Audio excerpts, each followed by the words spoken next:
Twitter Spaces in English because I want to inform the people all around the world what has happened in the Netherlands. It was a big shock for many people. I am live on Twitter Spaces, so you can also join in if you have something to say. And I'm also on Rumble and on YouTube.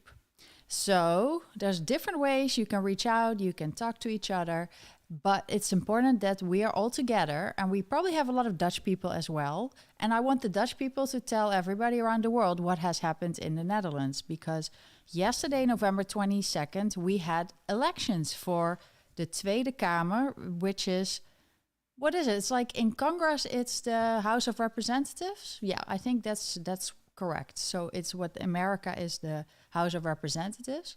And in the Netherlands, it's the Tweede Kamer. There are 150 parliament members. And the people go to vote in one day. And I voted also from the USA because I am a Dutch citizen. I live in the USA, but I'm a Dutch citizen, so I'm allowed to vote. But my vote had to be sent in a few weeks in advance. So I really didn't know what was going to happen. And normally 3 weeks or the weeks or the days before an election, a lot of things happened. And that also happened in the Netherlands. But for some reason, I voted. I'm very happy with how I voted. So we're going to also discuss that. But yeah, America, a lot of people around the world, they're a little surprised with what happened. And we're going to discuss that because in the news worldwide, it says, in a political shift to the far right, anti-Islam populist Geert Wilders wins big in Dutch election. His party, Party for Freedom, PVV, has won 37 seats out of the 150. It's like the biggest win ever for them. They had 17 seats last election, which was 2 years ago. Just to remind you, we have new elections because Mark Rutte, he basically blew up the coalition of the previous administration because he said immigration is very important for Mark Rutte's party. So he thought, you know what, we're going to, blow up the coalition and we're going to have new elections on November 22nd. Coincidentally, in the European Union, in the EU, we had a vote on November 22nd about the veto rights. And apparently, I don't know the details, so maybe we'll have someone in the Twitter space who can tell us more about that. But apparently, the EU wants to take away veto rights from individual countries. Well, yesterday, the Dutch people, a majority, voted for a more nationalist approach, more Holland or the Netherlands first. And a lot of people are surprised by it. So let's just discuss everything in detail. Like I said, in the Netherlands, we have 150 members of parliament, and more people vote, the more votes you need, obviously, for one seat. We have, oops, the Twitter Spaces is turned on. I hear it myself. So we have 150 members. And then we have so many parties in the Netherlands. It's, I think, about 17 joined this election round. And then we had, of course, the thing is they have to form a coalition and they have to have 76 seats to form the majority. This is how it's always been done. But there have been voices saying, you know what, whatever happens, maybe we should have a minority cabinet with ministers and maybe a business cabinet with like people who know, a lot about business and about the exact issue that's going on, because Mark Rutte in the Netherlands has basically left the Netherlands in shambles. For 13 years, he was the prime minister, and I know that he now wants to become like the leader of NATO.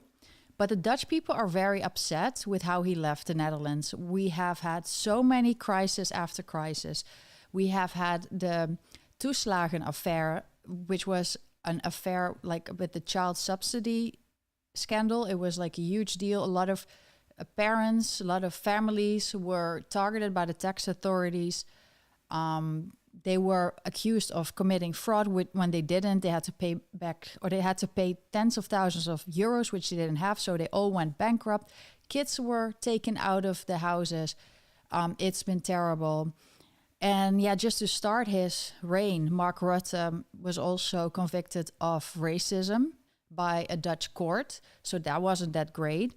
But then also with the tax authorities years later, and he was the leader of the Netherlands, so much racism and discrimination was there. And many people, including myself, were so upset about how Rutte just put aside laws, discriminate against people, went after people. And not only that, but also during COVID, he was the leader that put us all in lockdown. And he was the leader that had a 9 p.m. curfew. He was, even though we live in New York and we didn't even have that. So the people now could finally vote, and they had a few options. We had the situation where one of the people that were wronged by Rutte, or the Rutte cabinet, was Pieter Omtzigt. He was with a different party before, but he decided to leave. He went on as an independent member of parliament. And then 3 months before these elections happened, he started his own party. And the party is called Nieuw Sociaal Contract, which is NSC. And NSC only had 3 months to start something. And they won also big, 20 seats. So we had PVV, who won and became the biggest party with 37 seats. And then we had two parties, and we're going to talk about them later. They had 24 and 25 seats. And then a new party, NSC, had 20 seats. And those are the 4 big contenders. And we have some smaller parties, which we can also discuss. But it was really, for a lot of people, are we going to take back our country, the Netherlands? Or are we going with pro-EU, pro-globalist, all the issues that are going on? Like, is climate change real? Is there a climate crisis? That was the other side. So apparently a lot of people just put aside their worries and their thoughts and everything. They just said, we're going to vote for Geert Wilders, who is like the Dutch Trump in a way. There's a lot of things that you can say about the party. And since they won a lot, I'm going to explain to you why they won a lot. Because if you really look into the party and how they voted over the years and what they have said over the years, you can understand why so many people voted for him. But a lot of people don't understand. So that's why they are, at the moment, there are demonstrations, protests happening in the Netherlands against the election. So they're kind of election deniers. But I'm also pro-demonstrations, pro-protest. So you can protest all you want. But the people have spoken. And I don't know if this is... We have a lot of people that are worried. And I think you should always be very vigilant and, looking... and being a little bit, have critique and, always look at everything from all different sides. But I think this is positive because the Dutch people have overwhelmingly raised their voice and said, we don't want this anymore. Otherwise, PVV wouldn't have won that big. But it was a surprise to everybody. There were so many people that didn't believe that this was going to happen. I think Geert Wilders himself didn't even believe this, but it happened. And like I said, I had to vote 3 weeks in advance. And I also voted for the PVV exactly because I want change and I want the rule of law and the courts and everybody to just follow that law that is there. And under Rutte, like I said, laws has been put aside. We have to bring back, what is the English word for it? Rechtsstaat, rechtsbescherming. Those are 2 Dutch words. We talk about it a lot. Bestaanszekerheid, also a Dutch word that is used a lot. And it means basically protection for the rights of citizens, and also the that you can have some confidence and have some belief in that you can take care of yourself and your family. So those are big topics. But I also believe that there's a lot of different reasons why people voted for PVV. First of all, Geert Wilders has been in parliament for a long time. He started his party about 17 years ago. And before that, he was part actually of the VVD, which is one of the 4 big parties. And he left, he started his own party. It's actually a party, he's the only member. So everybody that joins the PVV is not actually a member of the party, but just works for the party or is just a parliament member. And some say that is really bad. There's no democracy within the party. But others say it's just very clear that if you like what he does and what he stands for, you vote for him. And if you don't vote for him. And there are a lot of parliament members that are with the PVV that have been there as long as Geert Wilders. What he does few of and them, what he stands for, you vote for him. And if you don't, sorry, you don't vote sometimes for him. The Twitter Spaces starts talking and then I hear myself. So there's people like that are part from the beginning, like Fleur Agema, the second woman who many are expecting if they can form a coalition, she can be doing the healthcare. The Netherlands, everything has deteriorated, including the healthcare system, and everything has become very expensive. There has been a lot of for the older generation, the care has deteriorated as well. So there's a lot of work to do. But also being safe. There has been a lot of violence and women don't feel safe. Also because of the woke that has indoctrinated kids in school and also in the society, that men who say they're a woman can be part of the women's bathrooms, and people are like, no, men go to the men's bathroom, women go to the women's bathroom. That's the reason. But they say all the media in the Netherlands is talking about, oh, it's such an anti-Islam party. Also in the world, they're all talking about it's anti-Islam party. Well, Geert Wilders has his own opinion on that. He thinks the Netherlands is a Christian, more Jewish Christian country, and he wants to keep it that way. He says Muslims are welcome if they adjust to the Dutch culture.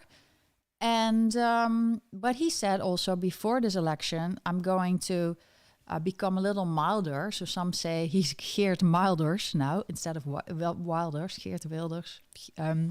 So that he's milder. And that has really helped him in this campaign. He was also invited on TV. Before, he would never be invited on TV. Now suddenly he was everywhere. And he did very well in debates, and people really understood what he was saying. And he was just the strongest person. He had the best campaign by far. So he won big, and he won over 20 seats. Like I said, the previous one was 17 seats. So now total, he has 37 seats. I hope he has enough people to fill those seats because it is a lot of work. It's the biggest party now in the Netherlands. But then we also had 2 parties that actually joined forces. It was Green Left Party and the Party for Labour, the Labour Party. And they joined forces. Before they had I don't know how many seats, but they also won a few seats. They won about 8 seats, I think, in total of 25. And that means they became the second party. And GroenLinks PvdA, it's called, had Frans Timmermans. And Frans Timmermans came all the way from Europe. He was the, what was his job? He was a commissioner, EU commissioner for climate. And basically everything he says, he doesn't do himself. He's saying to everybody, oh, there's climate change. You all need to be spending all your money on climate measures. But he's flying around and he is very rich. But he was the main focus, the main leader of this party. He's also older, white, male. And a lot of these people are so woke. They're always saying, we need more women, we need more diversity. And then there's no diversity. So that was weird. But okay, they all believe him and they voted for him. So that's their thing. They were all hoping that with Frans Timmermans bringing him back, they could become the big leader and he could become the prime minister. So when the PVV won this much, they are by far the biggest party now. It doesn't seem likely that there will be a coalition with the left party of GroenLinks PvdA. But you never know what they're going to do. It's a surprise. Well, the key lies with the party that I mentioned before of Pieter Omtzigt, NSC, and the VVD. The VVD had leader Dylan Jezilgus. She's at the moment Minister of Justice in the Netherlands. And she's a woman. So the VVD was like, Mark Rutte was a disaster for most people. People don't like him. Let's put forward a woman. And I saw some of the commercials over the weeks, and they were promoting her as, I'm the new prime minister. Like, she was so convinced that she would be the new prime minister. And I think Dutch people are very, they are, they don't show off. They are more like, just be normal, then you're good enough. So that was not, I don't think that was, I'm from the whole advertising industry, so I was thinking that is not really relatable to a lot of Dutch people, especially with the VVD, what they have done over the years. There's no self-reflect, how do you say that in English? Like, they don't want to look in the mirror and look at themselves, what they did. They just want to look forward because, if you look back, that's not so positive. But she won 24 seats, so she's the third party. They said the VVD said, we're going to blow up the coalition with Rutte for immigration. So now they have a chance to actually make a difference and work on that with PVV, who is very much anti-immigration. But if they don't, then we all know it was a charade that they thought we're going to blow up. We'll say it's because of immigration. We get a lot of voters back and we'll be the biggest party. And then we'll have the prime minister, first female prime minister. And then the whole world is going to say, first female president or minister, president, prime minister, just like they did with Hillary Clinton, basically. Like, they already had everything planned out. She was going to be the new prime minister. But she woke up and it was kind of like, when we looked at Hillary Clinton a day later in 2016, when she had to say that she didn't win, that's kind of what Dylan had to do. And but the thing is, those four parties, then we also have, so basically 3 of those parties could work together. And then we have, there's 2 different combinations of 3 parties that could work together, but they don't have enough seats together, except the NSC, VVD and PVV, they have enough seats. But you also need a majority in the first chamber or in the Senate, which in the Dutch parliament is the Eerste Kamer. So they probably they have to work with BBB. And the BBB is another party that is pro-farmers. You've heard about them probably in the past. The last election was for the state elections, and they won big. So BBB is a very big player in the field. So I think personally the most logical thing, and also the people that have the most in common, are PVV, NSC, VVD and BBB to work together. And they'll have a majority, I think about 88 seats. Is this the coalition that you're proposing? Yes. For the people who are watching live on Rumble and YouTube, I have it in the screen. So as you can see, there's a lot of different parties. Then we had D66, which is the most pro-EU, together with Volt, which is a smaller party. And they had a big mouth, and they had Kaag, Sigrid Kaag, who also came, just like Frans Timmermans, came to the Netherlands to save democracy and become prime minister. But she was so unfriendly, not a pleasant person. People didn't like her at all. So it didn't work out. She was there for a few years, and I think she's going to get another job somewhere, like internationally. And that party still had a big mouth, even after it lost so many seats. It first had 24 seats, now it only has 9 seats.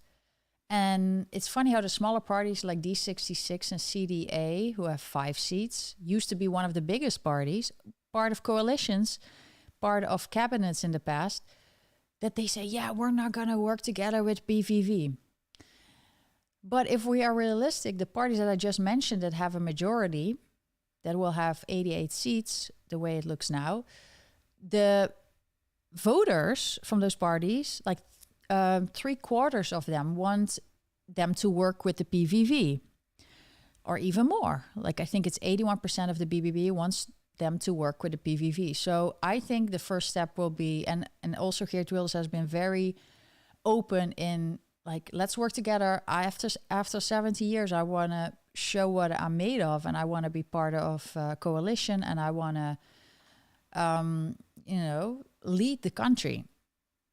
But I think a lot of people are surprised because PVV used to be cancelled.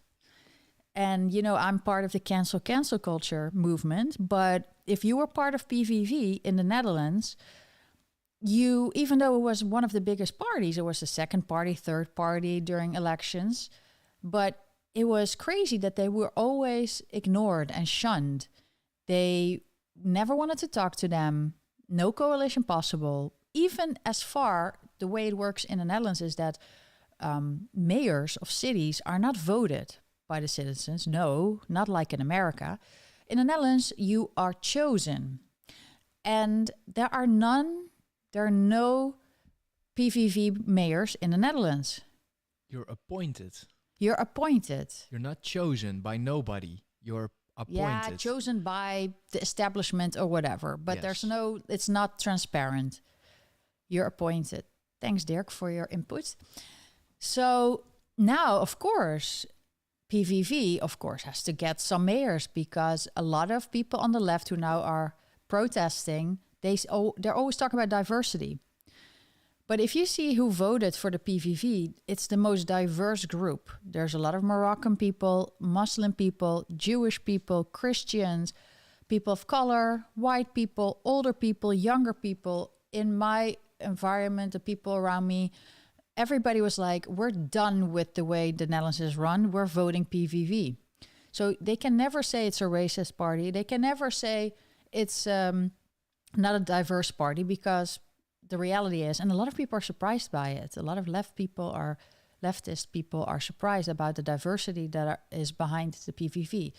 But unfortunately, until now, if you said you were voting PVV, you tried not to keep it from people because you didn't want people to know. It would hurt your job, chances for getting a job, career. You also, the people that work for PVV, it was very hard for them to have a career somewhere else because, again, they were shunned. And it was even going as far that if you are a friend of PVV, the official Dutch government organizations had an interest in you, a particular interest in you, like the tax authorities or the NCTV, AIVD. Even if you just voted for them or you're a friend of them, you had a problem and they would look at you like you were some kind of criminal. I hope that changes because this is now mainstream. PVV is mainstream. So that cannot happen anymore. But it's a big change in the Netherlands. It's never happened. I don't know if they thought, let's give Geert Wilders some more attention in the media, and then some people will vote for him, but most people will just vote for VVD and the others, and then we'll just have a coalition that way. But people voted overwhelmingly PVV. For me, it seems very difficult to find a different coalition and just go on with the all pro-EU woke agenda.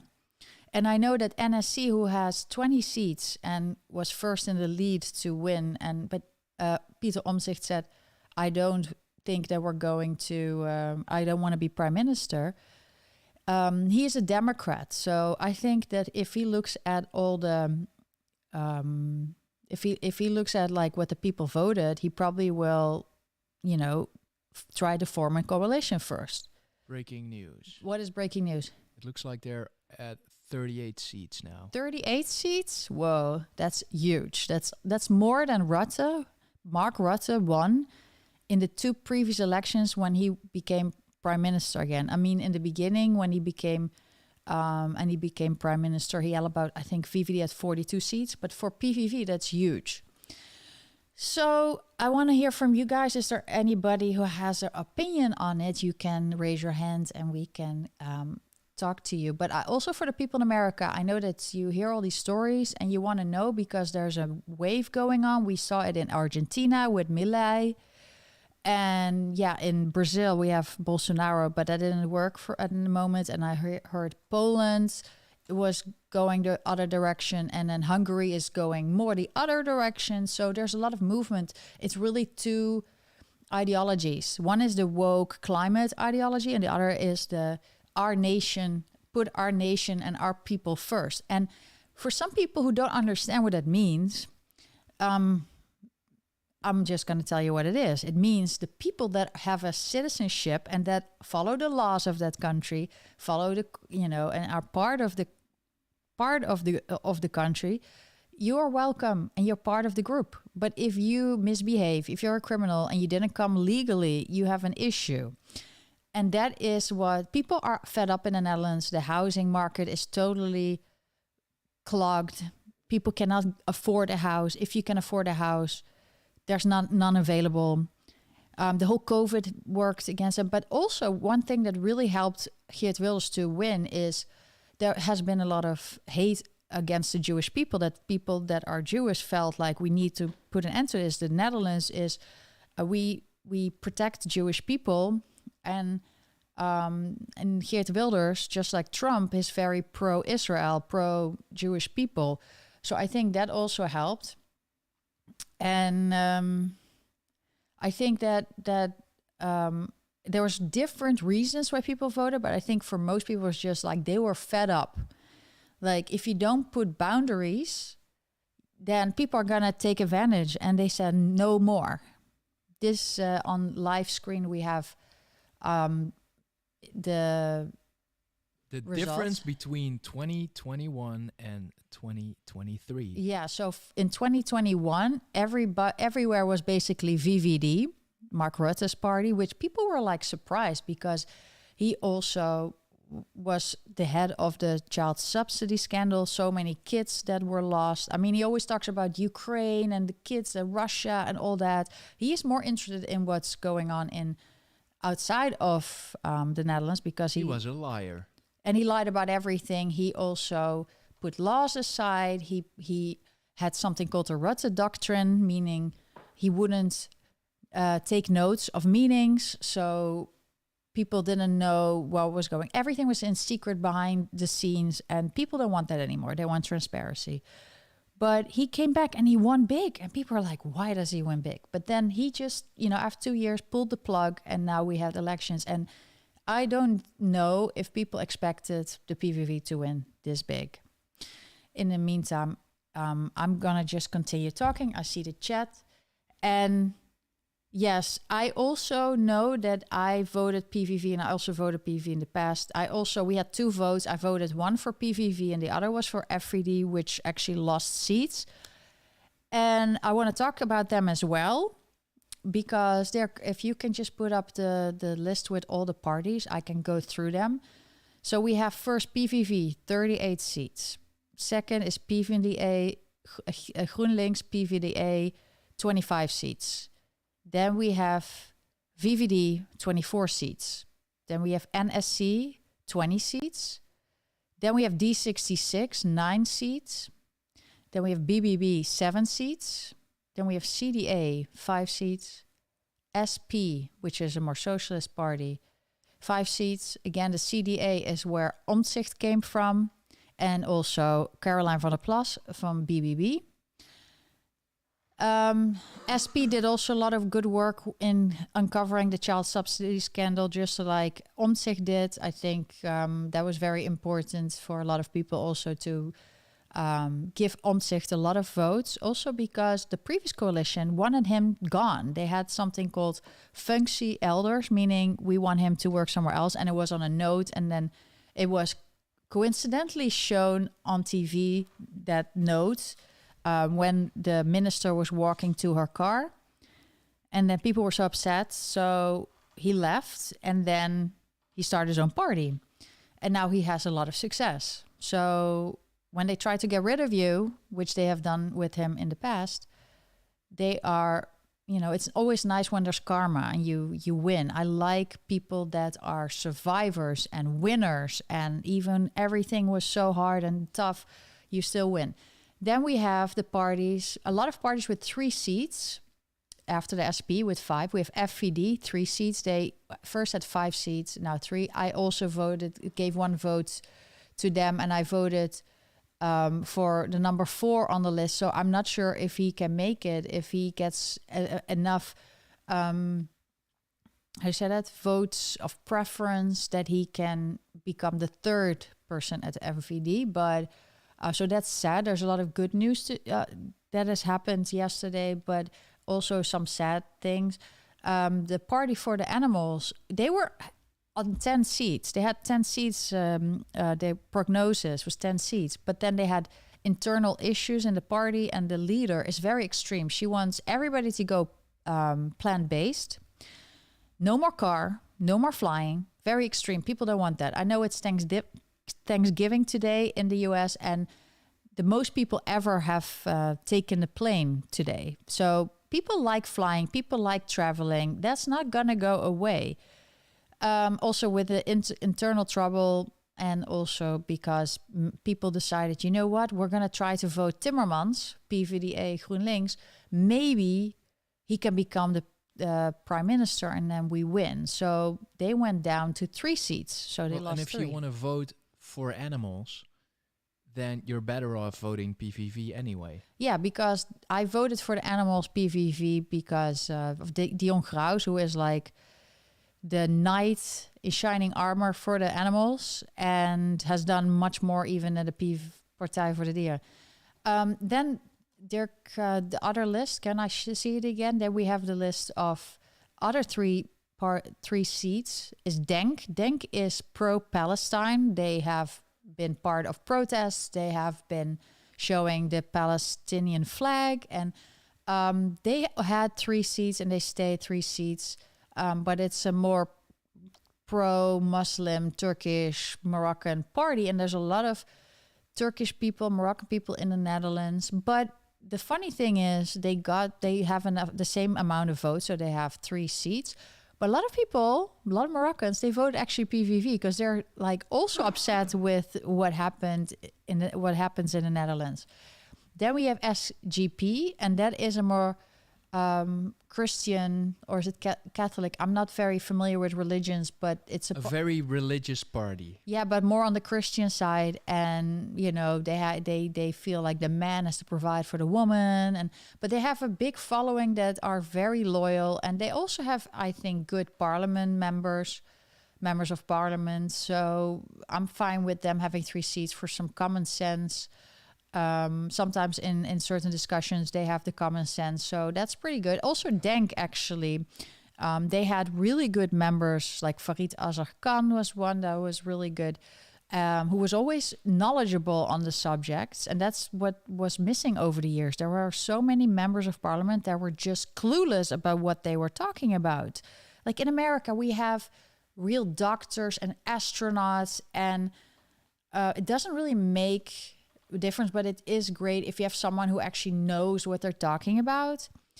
It still can mean that they make the wrong decisions, because we have a Minister of Health, Ernst Kuipers, who has been very fond of the vaccinations, and he also doesn't want to provide documents that he has to provide by law regarding certain issues. I think one member of parliament at the moment, Wiebren van Haga, wants to sue him to get these documents about this whole COVID pandemic, how they treated everybody and all the things they did in the COVID pandemic. So then we're at Volt. Volt used to have 3 seats. It's a pro-EU party, wants the EU flag in the Netherlands, doesn't want the Netherlands to exist basically anymore. But they lost the seat. So basically what we can say is the pro-EU parties, they have decimated. Yeah, then we have Ja 21. Ja J21. They only have 1 seat left. And that was actually a party that took their seats from the FVD years ago. When the FVD won big, they took the seats, and then, It's a party that was started from the FVD. Who's number one on the list? Eertmans, who was also a commissioner or something in Rotterdam, and he. Well, the good thing is that then at least one seat suffices. Yes. Then we had a party for the elderly, 50 plus party that loses a seat, and Bijeen, which was the most woke pro-racism party. Black woman named Sylvana Simons was the leader. She left. She probably knew that she was not going to get back into the parliament. She was actually, the last thing she did in parliament that everybody remembers is she basically raised her middle finger to a politician she didn't like, which is very, very classy. Then we have BVNL. They had a lot of people, including MMA fighter Alistair Overeem on their list, and a lot of other famous Dutch people, but they didn't even get one seat. So also Wiebren van Haga, who's the leader of the party, is not going to return. It's really sad because he was a good voice, in my opinion. Then there were a lot of other parties. Basically, what we can say is that a lot of smaller parties are gone and solidified the bigger parties. People really voted for change and then decided vote on one party, whether it was GroenLinks, PvdA or PVV. What will the future hold? PVV wants to talk about, and also NSC and VVD, they all talk about the migration has to go down. So I definitely think that will be something they can work out. And BBB also. Then they're all very anti the whole nitrogen crisis that was kind of made up in the Netherlands, saying that nature is not doing so well in the Netherlands, even though the government itself says to Brussels, we're doing pretty good. So that is weird. But what they did in the Netherlands, they took a lot of money from the average person by taxing them a lot. The Netherlands has a lot of taxes, high taxes as well. And then they would put it in the climate fund or the nitrogen fund. And they think that small little country, the Netherlands, if they take thousands of billions of dollars, they can change climate and the temperature with 0.00000 something degrees. And it's such a small country. If America is not even doing it, and China and all the other countries, nobody's doing it. Who are you? The Dutch seem to have a little bit of a big head. They think that they can change the whole world. And if they suffer and take all their money, then climate change will stop. Well, most people that also vote for PVV, they know that climate change exists because it's always existed. It's a continuing thing. But you are not going to ruin your economy and your people, and everybody's depressed after the COVID, and also that everything is so expensive. You're not going to do that. So I think there will be more common sense happening, and also the farmers. And also there were so many. They put all these windmills in the sea, in the North Sea, and wildlife is suffering. There's a lot of reasons why these climate things don't work. There is a lot of subsidy on electric cars. I think that will stop. There's a lot of people getting solar power and very ugly solar panels on their roofs. We know in New York, we have now a lot of whales dying, and they think that the windmills in the sea have something to do with it. They're investigating. So these people think that it's a guarantee that if you put a lot of money up for climate change, to stop climate change, that you can actually, it's guaranteed you're going to stop it. It's going to happen. And windmills are 100% perfect. Solar energy is the best. We're not even going to talk about nuclear energy because they don't want to talk about it. But they try also to indoctrinate children in school, saying, yeah, we have to stay away from fossil fuels because it's bad. And yes, it's old, like organisms, animals, plants that have died millions of years ago, and you burn it, and then CO2 goes into the air.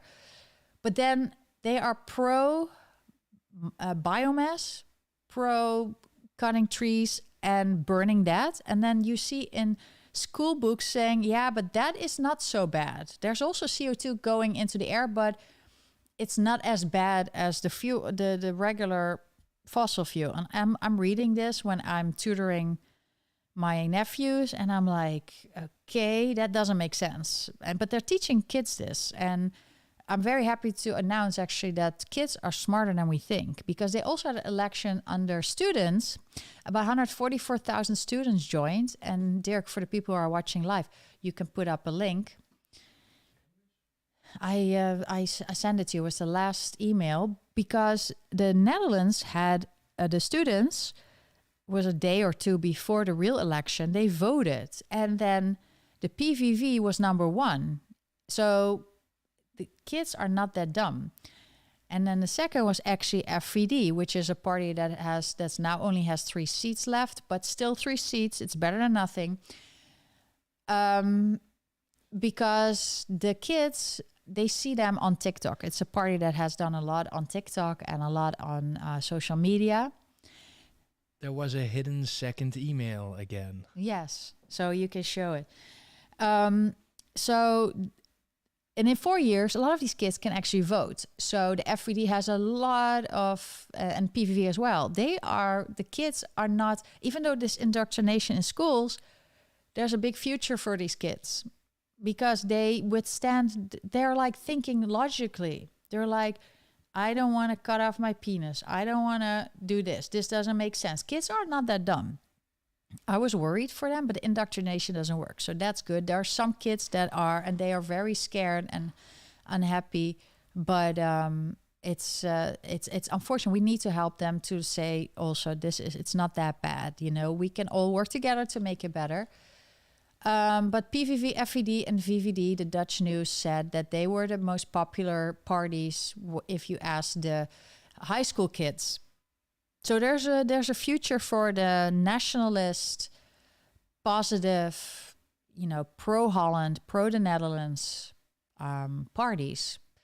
So I think it's all good news, because you need to be proud of your country. If you're not, you are going to be lost. It's like some people have support in their religion and some people have support in family, but the Dutch people, they're very free on everything else, and they want to be proud of the Netherlands. Most people, like the Americans, want to be proud of America. It's like, it keeps you together. It keeps you grounded. It keeps you happy.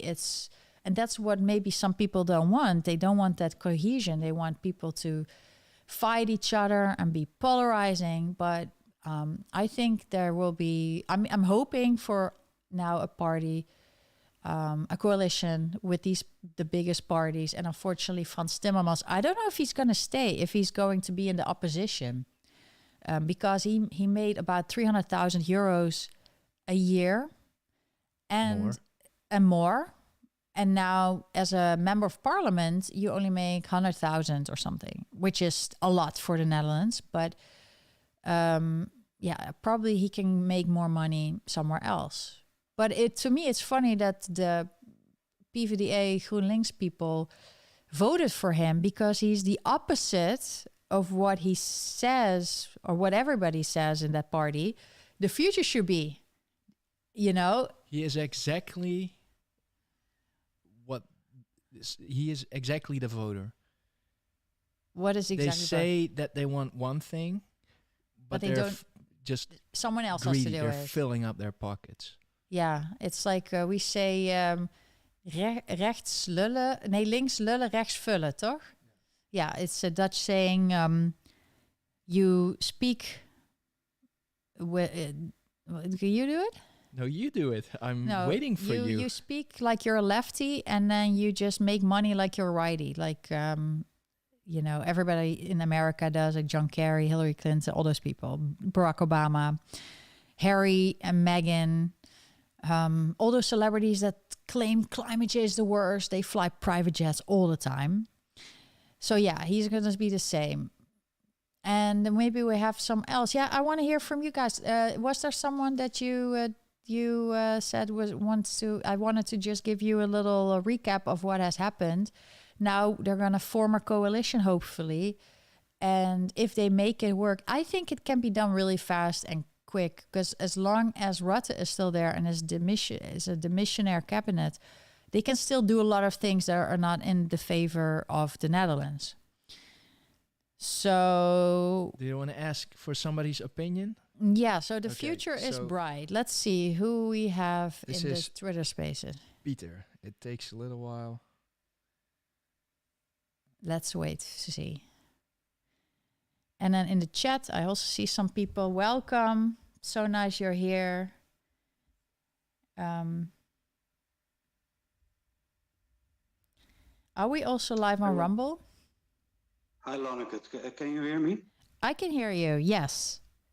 Okay. You're Dutch. Yeah, I'm Dutch. Yes, and we're trying to tell the people around the world what has been happening in the Netherlands. What is your view, your take on this? Well, first of all, thanks for your voice on Twitter and your concern with the Netherlands. As I'm also concerned about the situation in the United States, and I follow it daily. And especially where you live in New York, I think the situation is very bad. About the elections, you know, I voted PVV, I think about 10, 15 years ago. Yeah. And I think most of the people then thought, what would my neighbor think when I vote for PVV? And that all changed yesterday. You know, it's like we call it in Dutch, or it's actually a German word. The PVV is now salonfähig. You know the word? Yes, like they're mainstream.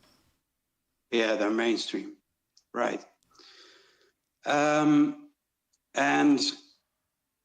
of course, for me, it's the second best result that could happen, that could have happened yesterday. What was the best result? The best result was obviously since 2022, since COVID, was the best result would have been FVD, because Geert Wilders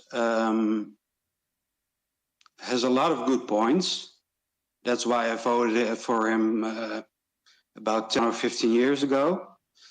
Mainly the immigration and that kind of stuff that you are dealing with now in America too. Yes. Yeah, that's funny because New York, you know, when the people were coming in Texas, everybody was saying nothing to worry about, and when they sent them to New York, now New Yorkers are angry too. So yeah, they voted for it. That's what I say. They voted for it. I know. I follow you a long time, Lonneke. So okay, great. Yeah, so PVV, and now, but you say during the COVID, the FVD, Yeah, absolutely, because there are pictures of Geert Wilders, who's the leader of the PVV, even on Twitter, telling, "Oh, I got my shot," and great, and the second person in the PVV party. Help me out, is a woman. Fleur Agema. Fleur Agema, exactly. I really support her very much. She's a good voice in the Dutch Parliament, but she still doesn't see the bigger picture. You know, like what happened during the COVID period and the growing influence of the WEF and the WHO. So I think, you know, now, what is it, 24 hours after the elections, I have mixed feelings. I'm kind of happy that most of the Dutch people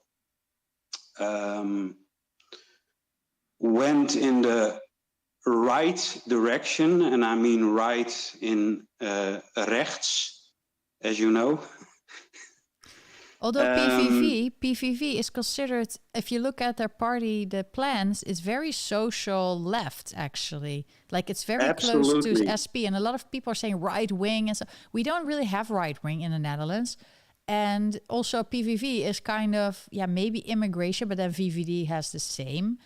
So why you're saying it's actually very left. They're very social when it comes to like they want the country to be taking care of the transport and the water supply, energy. You know, that's kind of more the SP in a way. So absolutely. I think the right wing.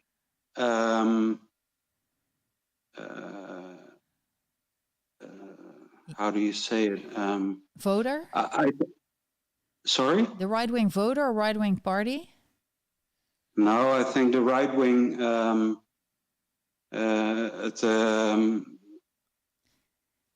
dat stempel erop gedrukt wordt, zeg maar.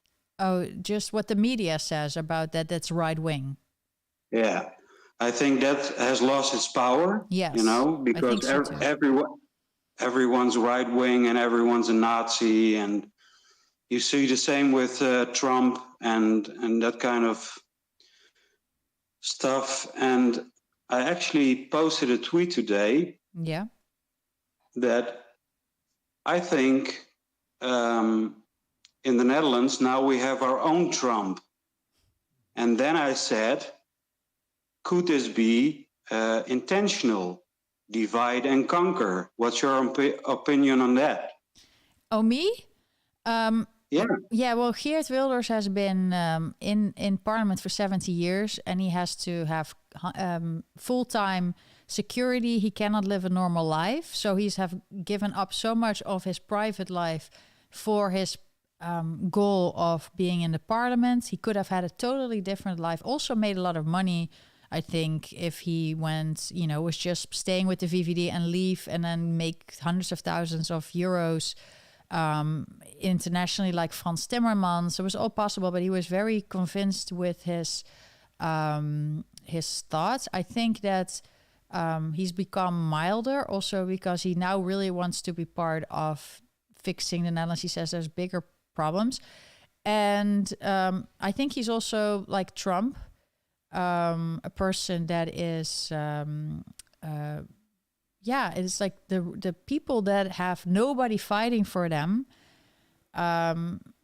he's fighting for them. So what I think is that's why people like Trump, that's why people like Wilders.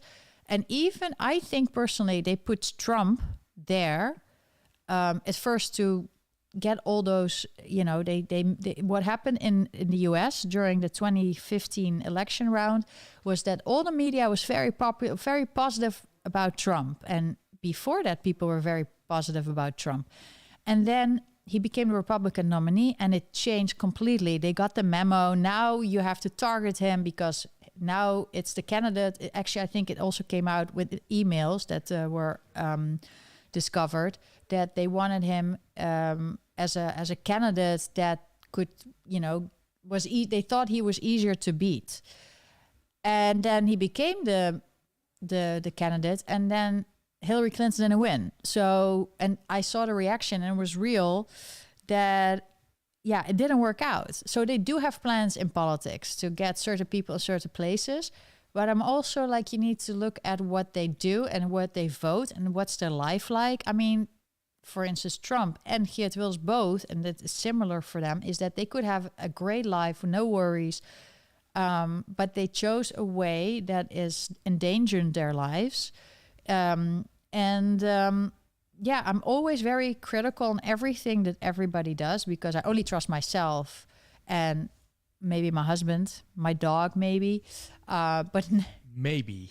no, but like, no, I trust you a lot, but it's like you only know yourself 100% what you would do because you know yourself the best. So there's never a party and person you can totally know exactly what's going on. And so you always need to be very critical, but also especially with politicians, right? yes, especially with politicians. But you vote. I always say you vote for yourself. Like this is something you wanted to say. And whatever happens after, it's out of your control. But you did that thing for yourself. So I'm also not sad when for instance, a party doesn't totally win. It doesn't change my view that I feel bad about my vote because I'm very confident with the 2 votes we gave to the 2 different parties. And also, what I want to say is you were right about Geert Wilders getting a vaccination. And I also know there's a lot of members in parliament actually who didn't get a vaccination and they were not with FVD.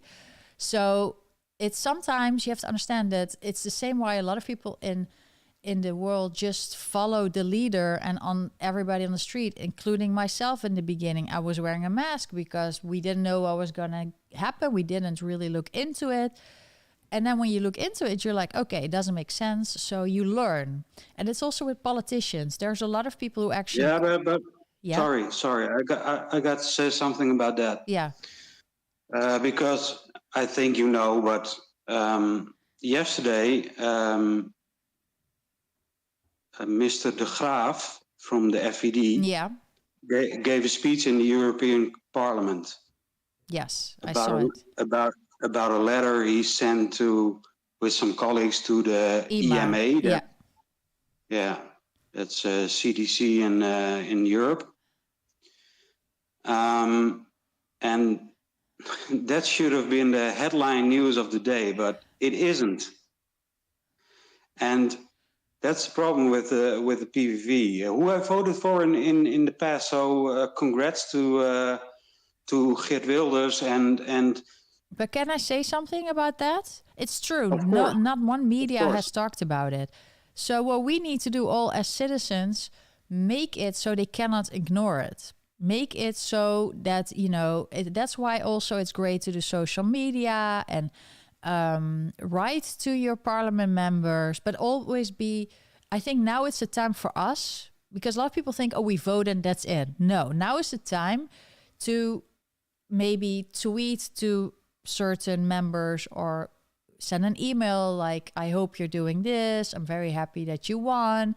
Or maybe focus on this subject, because you can really make a difference. If you send an email and that member of parliament, on the website tweedekamer.nl in the Netherlands, and the same in America, you can email or even call here in the US. You can call someone, leave a voicemail, and it really works. It changes the course of people. And I do have to say, I was first in the beginning saying, let's do a lockdown for 15 days and put everybody in place. But then when nobody was doing it and the Rutte and everybody was not in extra money to the healthcare and getting more nurses, I was like, what are they doing? It's like they don't want solutions.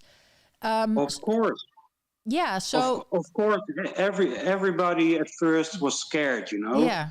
What is coming? What is coming to us, and what's it all about? But a couple of weeks in, if you followed the alternative media, and even now 3 years later, come on, you got to know that it was all it was mostly a scam, Yeah, I think that's there for some people. It's very hard to acknowledge, especially when you take a vaccine, that you were fooled, because you were also especially members of parliament.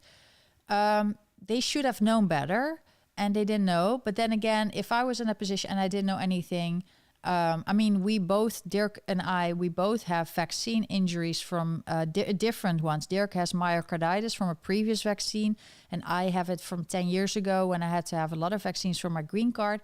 That didn't help my immune system at all. So we were more we read up on vaccines and all that. We got all, we actually got all the vaccines. So you can never call us anti-vax because we actually got all the vaccines. So you know a little more, but a lot of people don't know. They really think it's just a shot in your arm and that's it, and you're fine. A lot of people were prior to COVID vaccines. Prior to COVID, Okay. yeah. Yeah. So Yeah, that's a good point actually, because I was born in the 70s, and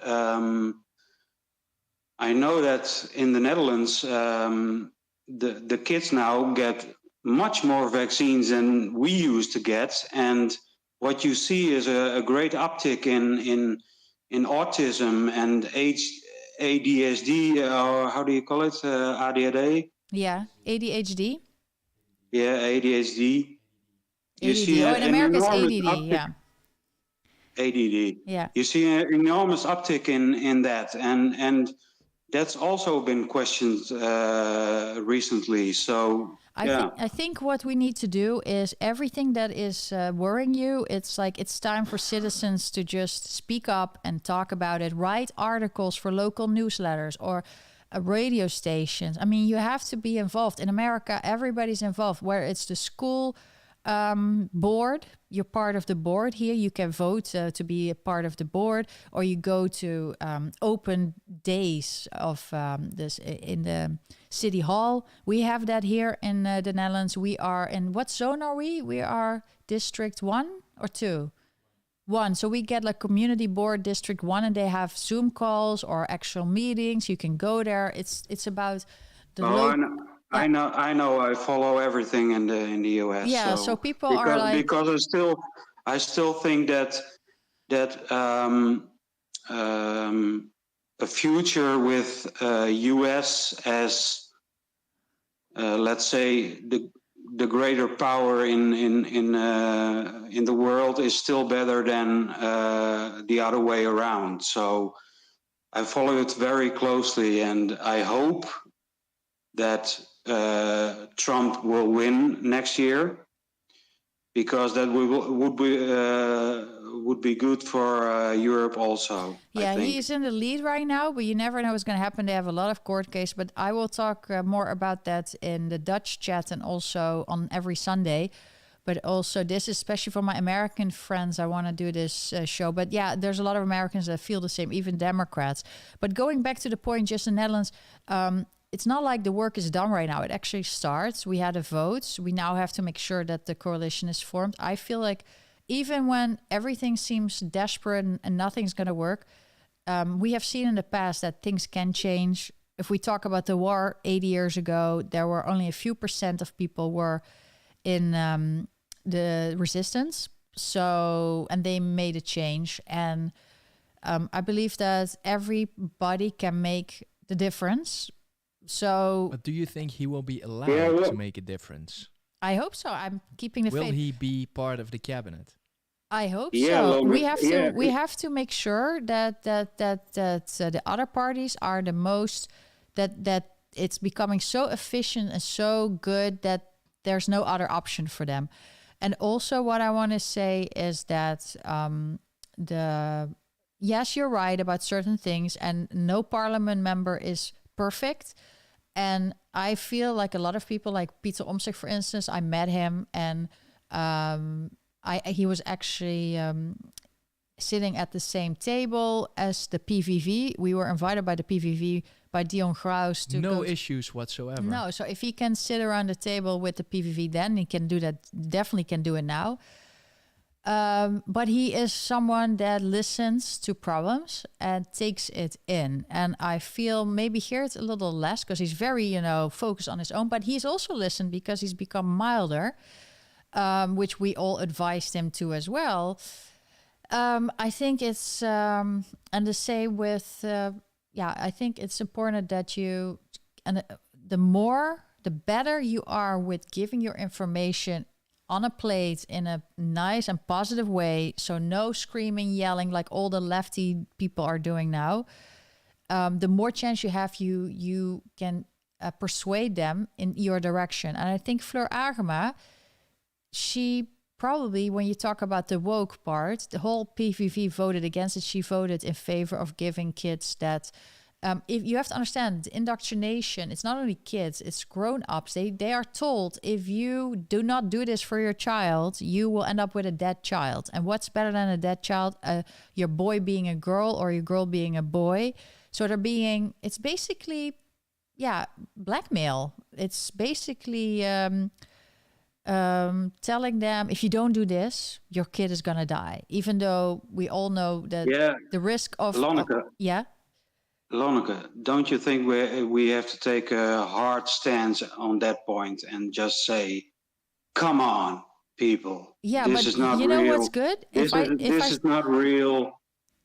Yeah, but it's the older people that make it like this. There's a lot of kids. I speak to young children, teenagers, and you don't even know. There's so much hope for the future. They're like, that's crazy. That's not normal. They are in the Netherlands, but also in America. Kids feel it's weird. It's not right. So even though, but I was hopeful when I saw the Dutch election with young people, PVV first and FVD second. Yeah. So then I thought, well, there's still hope, you know.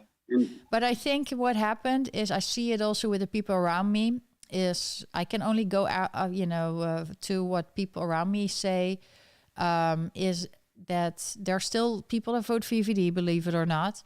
But everybody that had to make the decision between FVD and PVV, at the last moment, they decided PVV. And it's also because people always want to be with the winner.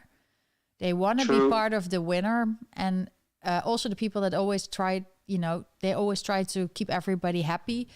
They were like, okay, PVV now finally has a chance. Now it's all like mainstream. Now we can do it. And they did. And they would otherwise have voted FVD. But the FVD they lost 2 seats. But if you see how much the PVV won, it means that whole mentality against the woke and everything will definitely, I think we've made a stance, and that people are not going to, continue.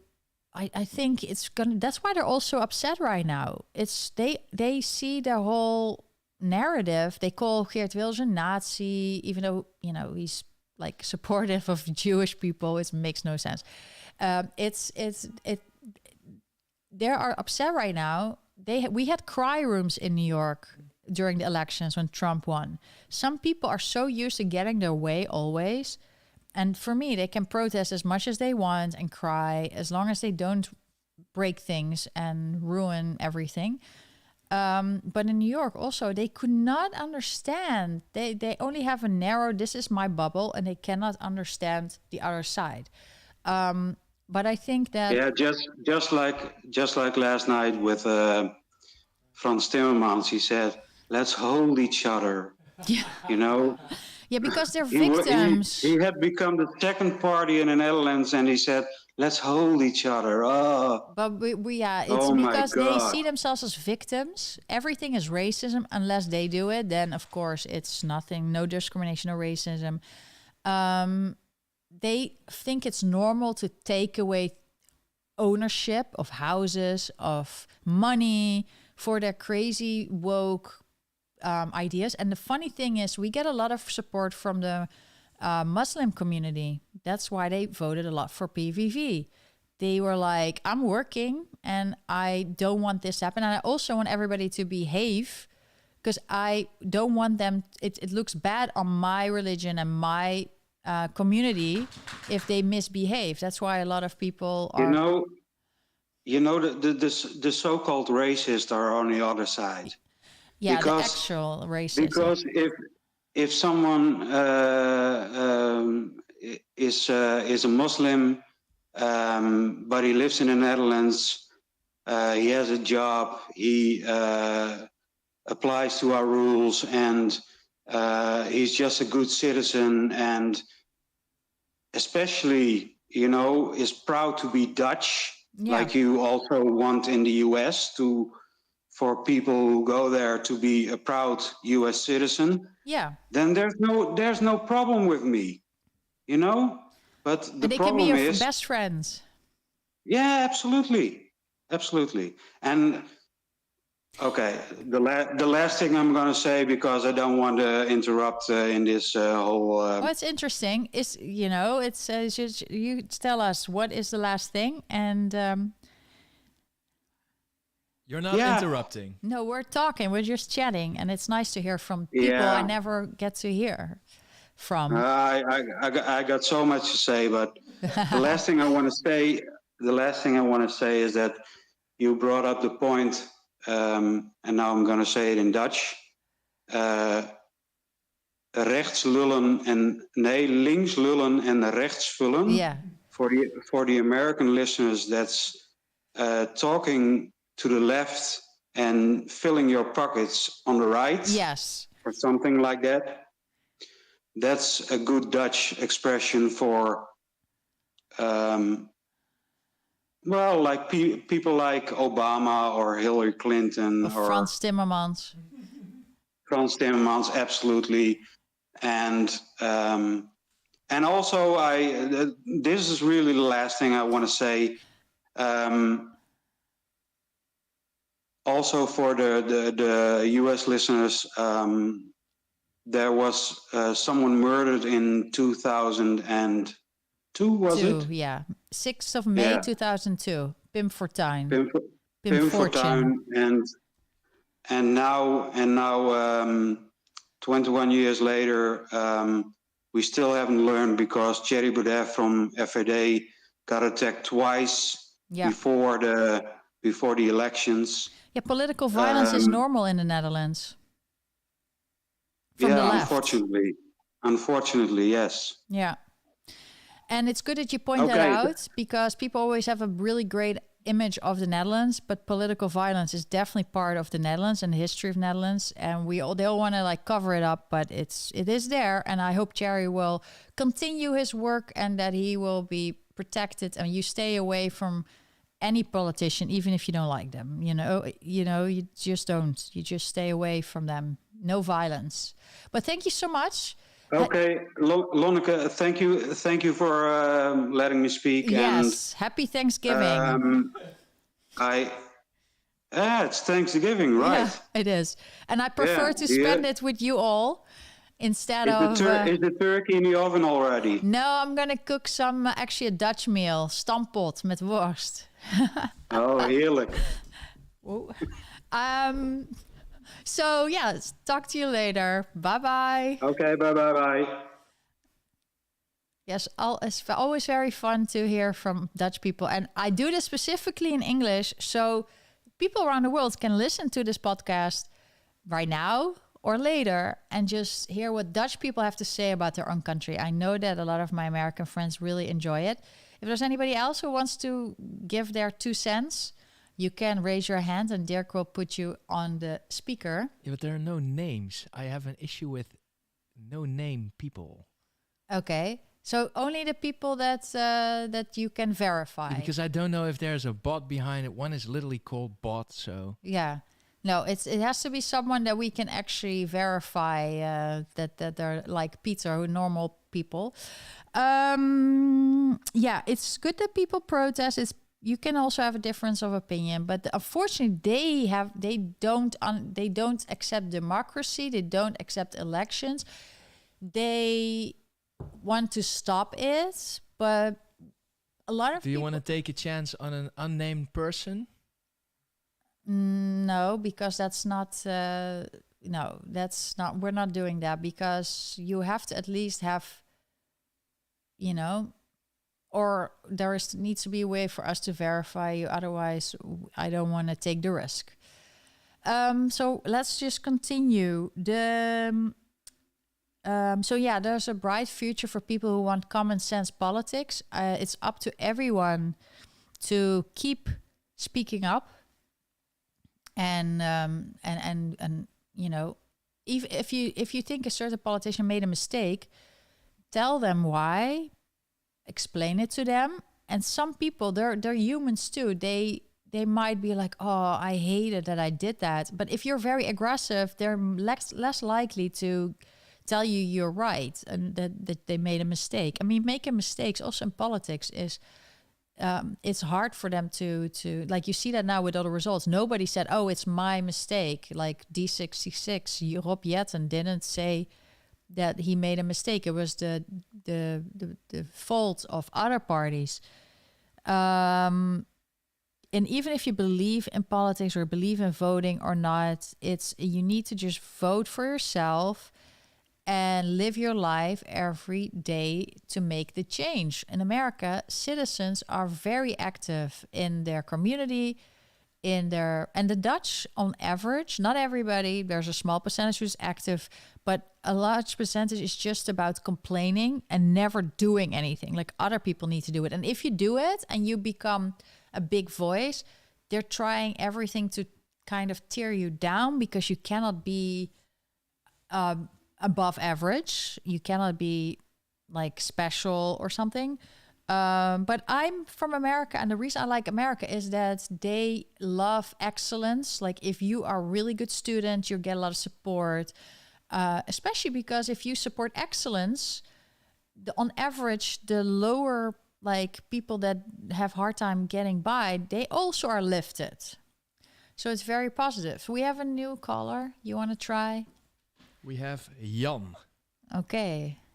Hello, Jan. It always takes a minute, Lonneke. Also, if you're on YouTube, you can become a member, and then you get a free Thinker sticker, and it's a way to support me. I see Astraham has done it. Hello, welcome. And it's a way for me to pick you out of the group. Know that you're supporter. So yeah. I noticed that. Hallo? Hey, goedenavond. Hallo. Hallo. Vertel. Just a little curious about this channel.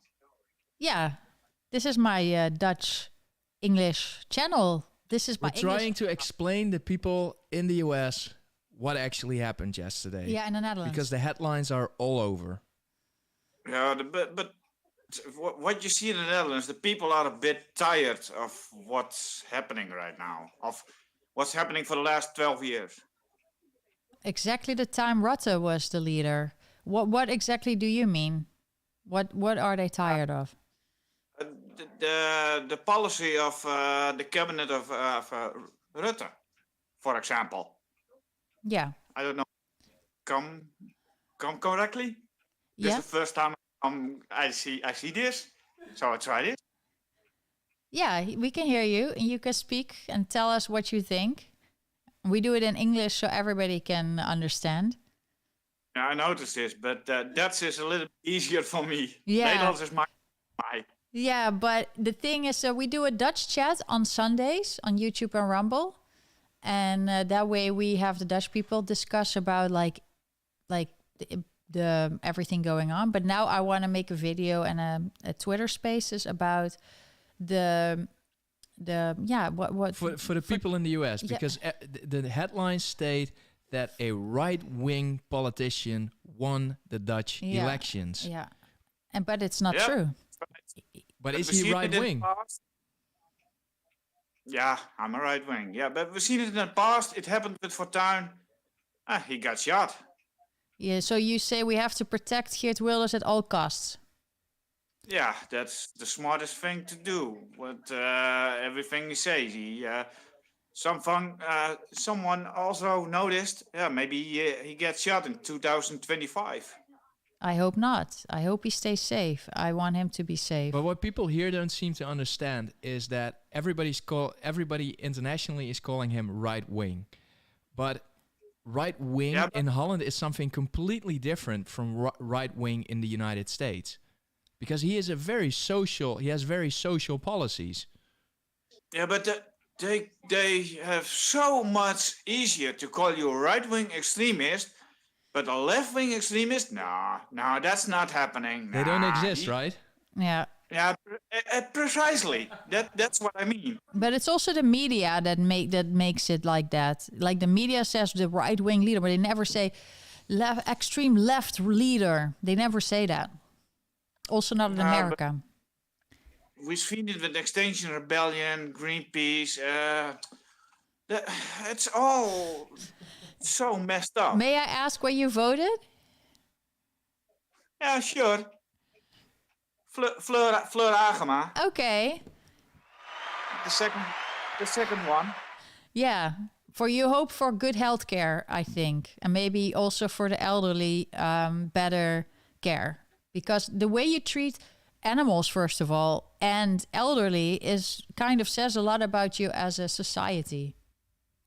Now, let me explain it this way. I've had a dentist example in last year in December, and I'm still paying for it. Oh, really? In the Netherlands? Because, in the Netherlands. Because in America, they say that the Netherlands has social health care, and it's really good, and you don't pay anything. It was good.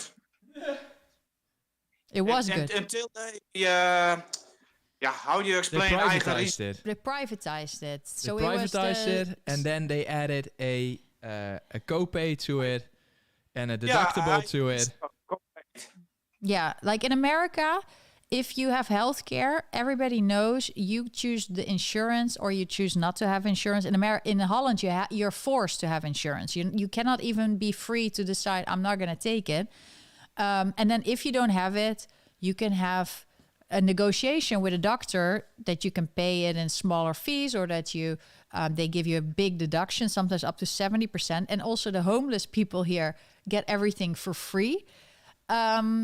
But you have the best healthcare, and you can get to the doctor the next day. If you need to go, if I need to go to a certain specialist, like a cardiologist, I call that cardiologist myself, and I go there. And usually unless you have like a very famous cardiologist, then it takes months. But there's so many cardiologists you can see this next week, and you arrange everything yourself. But they said the Netherlands is great. You don't pay anything. You don't have any copay if you visit. Copay means the insurance pays a part and you have to pay out of pocket a little bit. But in the Netherlands now, you have to do that as well. And I hear with a dentist, you have to pay for it if you have a serious a thing they have to do. That it sounds like they went all American on the healthcare without the quality and without that you can get. And that's really bad. Like if it's social, it needs to be like free for everybody. And you need to make sure that everybody can go to the doctor and are helped really quickly. But they don't want to invest in healthcare. And I think with Fleur, she's really going to invest in and not spend the money on the climate change things, but just on the healthcare. That's really good. But I'm sorry to hear that you still have to pay for it. That's really annoying. It's a problem in the Netherlands. In the Netherlands, you have to have a doctor's appointment, and the doctor will see if you can go to a specialist. Yeah. And that's different in America, I understand now. Yes. Yeah, because they know that the doctor is not a specialist, so he should not decide if you should see a specialist. Yeah. Now, if I feel like something is hurting or whatever, I go to the person that knows about that stuff, like directly. I call that number. I also have email of my doctors. If they have a blood result and it comes in on Sunday morning, my doctor sends it to me on Sunday morning. And it's been like that for years. So I'm in control of my own healthcare here, and it's expensive. But again, if you don't have insurance, I'd rather pay more insurance and then always get the best healthcare and make my own decisions. But again, if you don't have healthcare right now in New York, everything is taken care of. It's like everything's free. And of course, we pay with that for the taxes. It's not ideal in New York either. But I'm saying it sounds like the Netherlands wants the worst of everything. The Netherlands has an insurance issue and a healthcare issue, and the US has an insurance issue. Yes. So the healthcare is top notch, and you can you're helped really quickly. That's why a lot of people have serious illnesses. They come to America. And if you want to do insurance, you can. Or some people decide. We have a lot of friends who don't have insurance at all because they say, I'm healthy. I mean, it's not, I don't think it's smart, but you can have that decision yourself. If something happens, you have to pay, either make a deal or pay the rest of your life. But people see it as a freedom that you can decide yourself. But I think the most important thing that needs to be done is a lot of people in healthcare are great nurses and doctors, and they need more support, more people. People are getting older, and I think Fleur Agema is really going to be the right person to do that. So for the Americans that are listening in, they can hear from the people who chime in that they are very, very social people. They are not extremist. They are very social. They want to work together. They want to solve problems. It's not like the media portrays it to be. Yes, and there's a lot of social plans that he has. So is there anything else you want to say, Jan? No, not exactly. That's just the problem in the Netherlands. It's the bureaucracy. Yeah.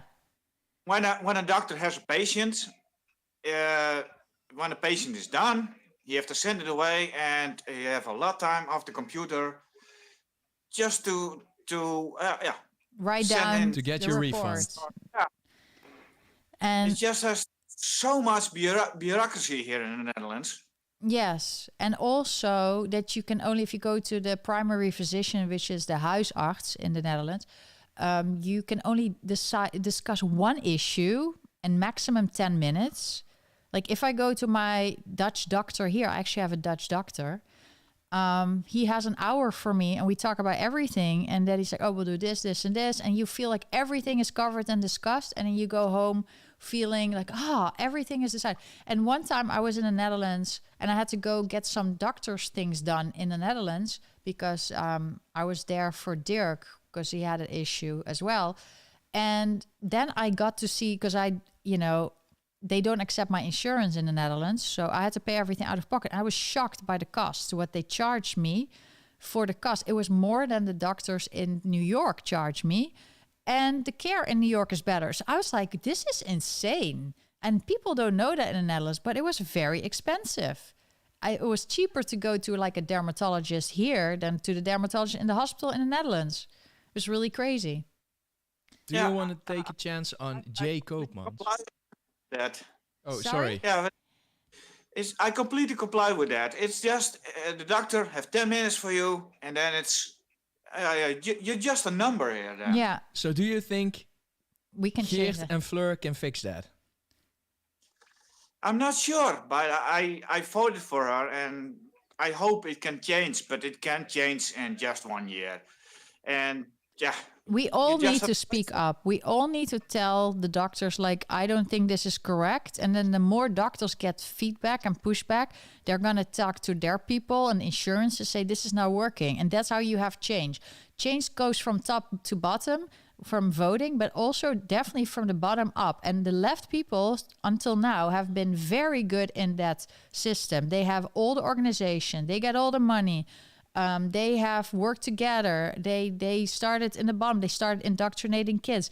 And now they're getting pushback. And people are like, it was also because people were too well off in the Netherlands. And also in America, people were a little complacent, a little like, I'm not going to, I'm busy with my own life.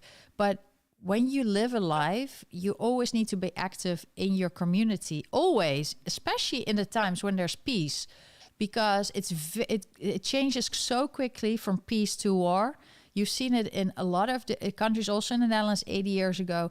It can just change in the blink of an eye. So you need to always be active. And the Dutch people are now learning, like, wait, if I'm not active myself, they're taking over society and I'm paying out of my pocket. All my money is going to weird, stupid ideas. Yeah, I'm right with that. It's just so much manipulation. Yes, manipulation from the left side. Yeah.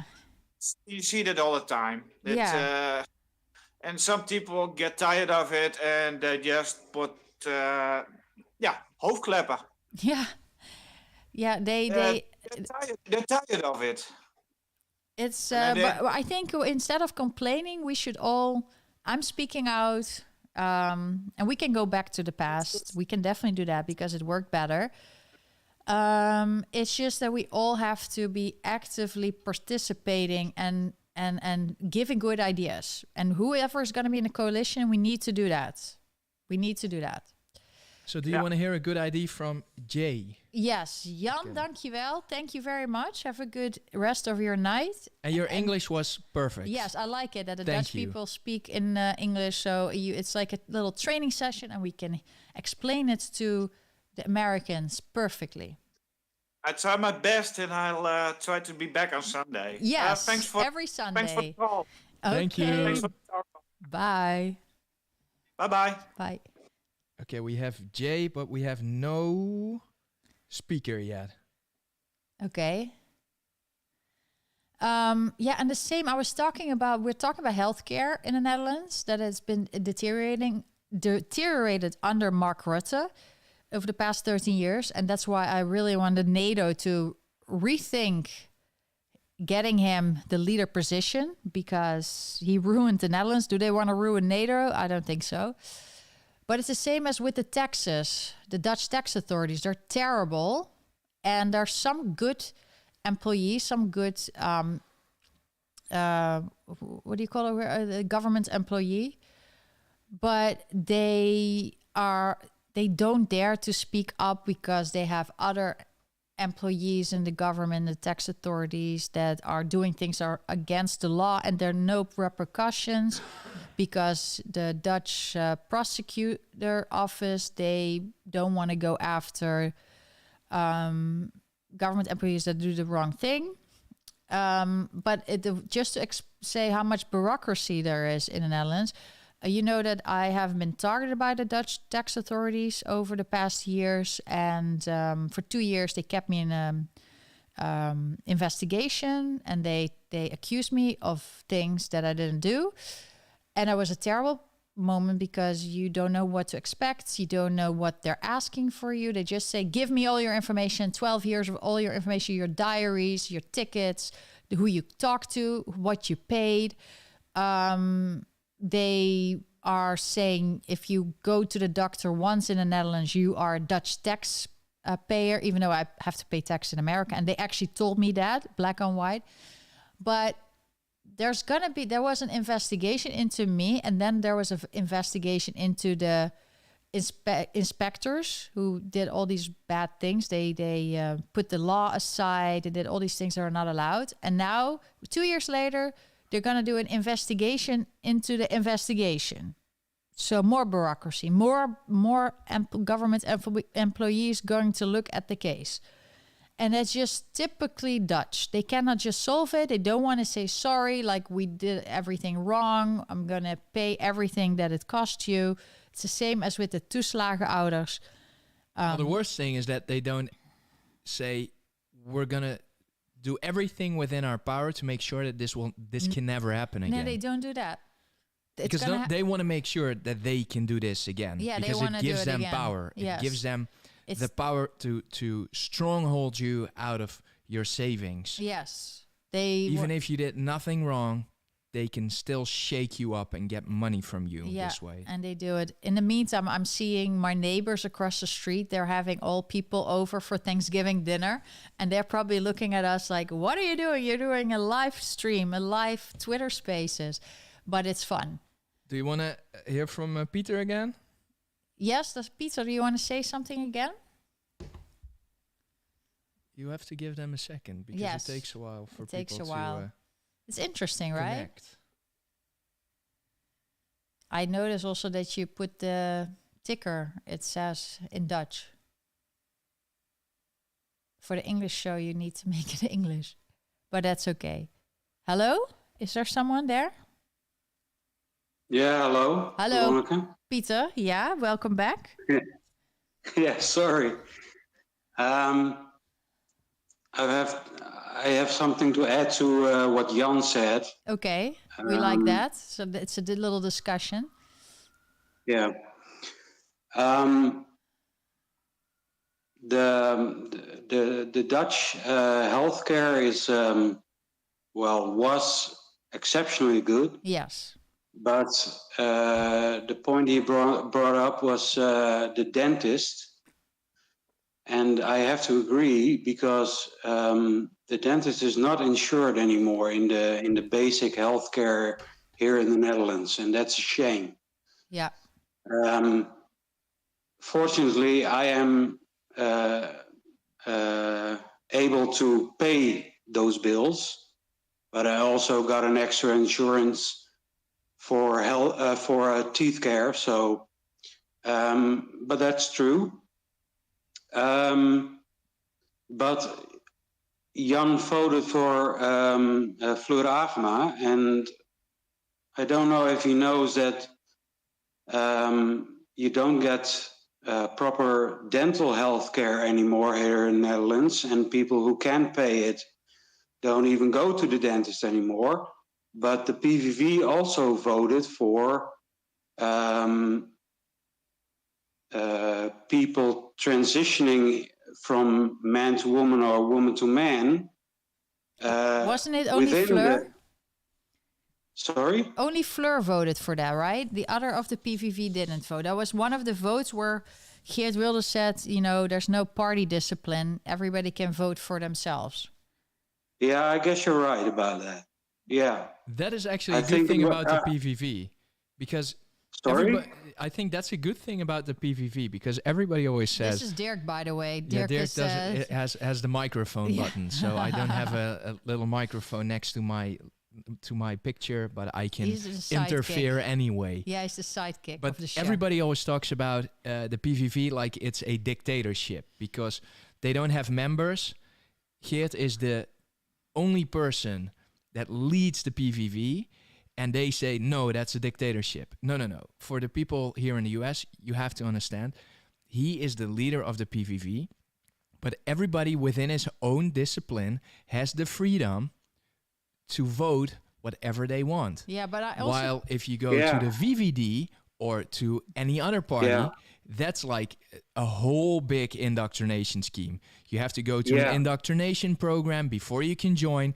And it's very nice that you have members, but before you are a member, you will be completely brainwashed. Yeah. And I agree. You know your stuff. Are you the husband? Yes. I am the husband. Yeah, we always do the show together. And apparently, I just learned that Lonneke sometimes trusts me. No, but 99.9. You only trust... You surely know your stuff because I guess because you're living with Lonneke. We both are really focusing the Dutch politics and the American politics really closely. Okay, same here. So that's good. Absolutely right. For the past couple of years, everything that the opposition brought in, it was voted away by the so-called coalition that formed the government.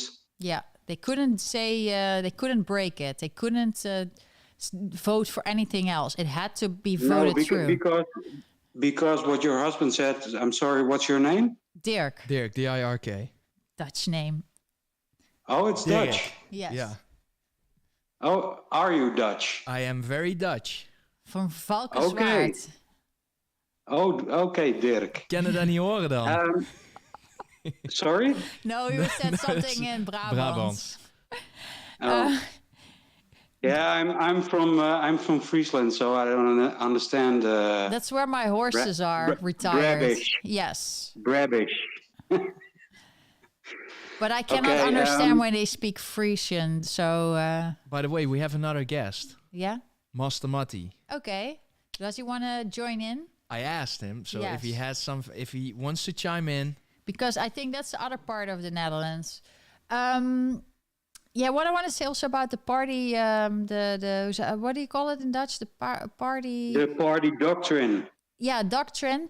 I also think that the BBB has that policy now, that if there are medical things and other things, you can vote against the BBB party line. So I think, but in reality, it used to be 150 parliament members, and they all have the freedom to vote whatever they want. But these days, it's like, especially the VVD, you have to vote for what the coalition wants or what the party wants. If you don't, then you're taking off the list. You're not going to get any nice jobs afterwards.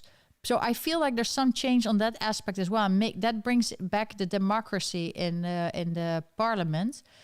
And I also think that it's good that there's a lot of different voices. And I think Omtzigt, he wants to bring in the Netherlands, like in America, in the House of Representatives, every area in the country has their own representative.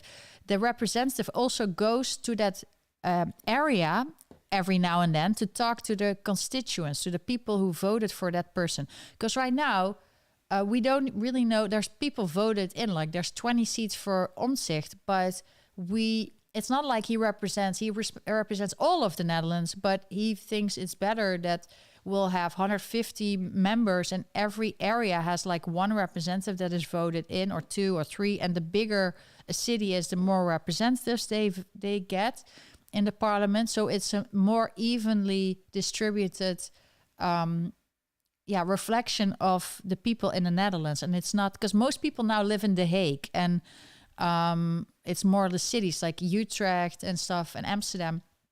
And not many in, I mean, PVV is more from Limburg, from the south. So I don't know what you think of that, but I think that, in America it works really well. Well, I agree. I'm from Friesland, Frisia, but I live in Utrecht, in the center of Holland. So I know both worlds, let's say.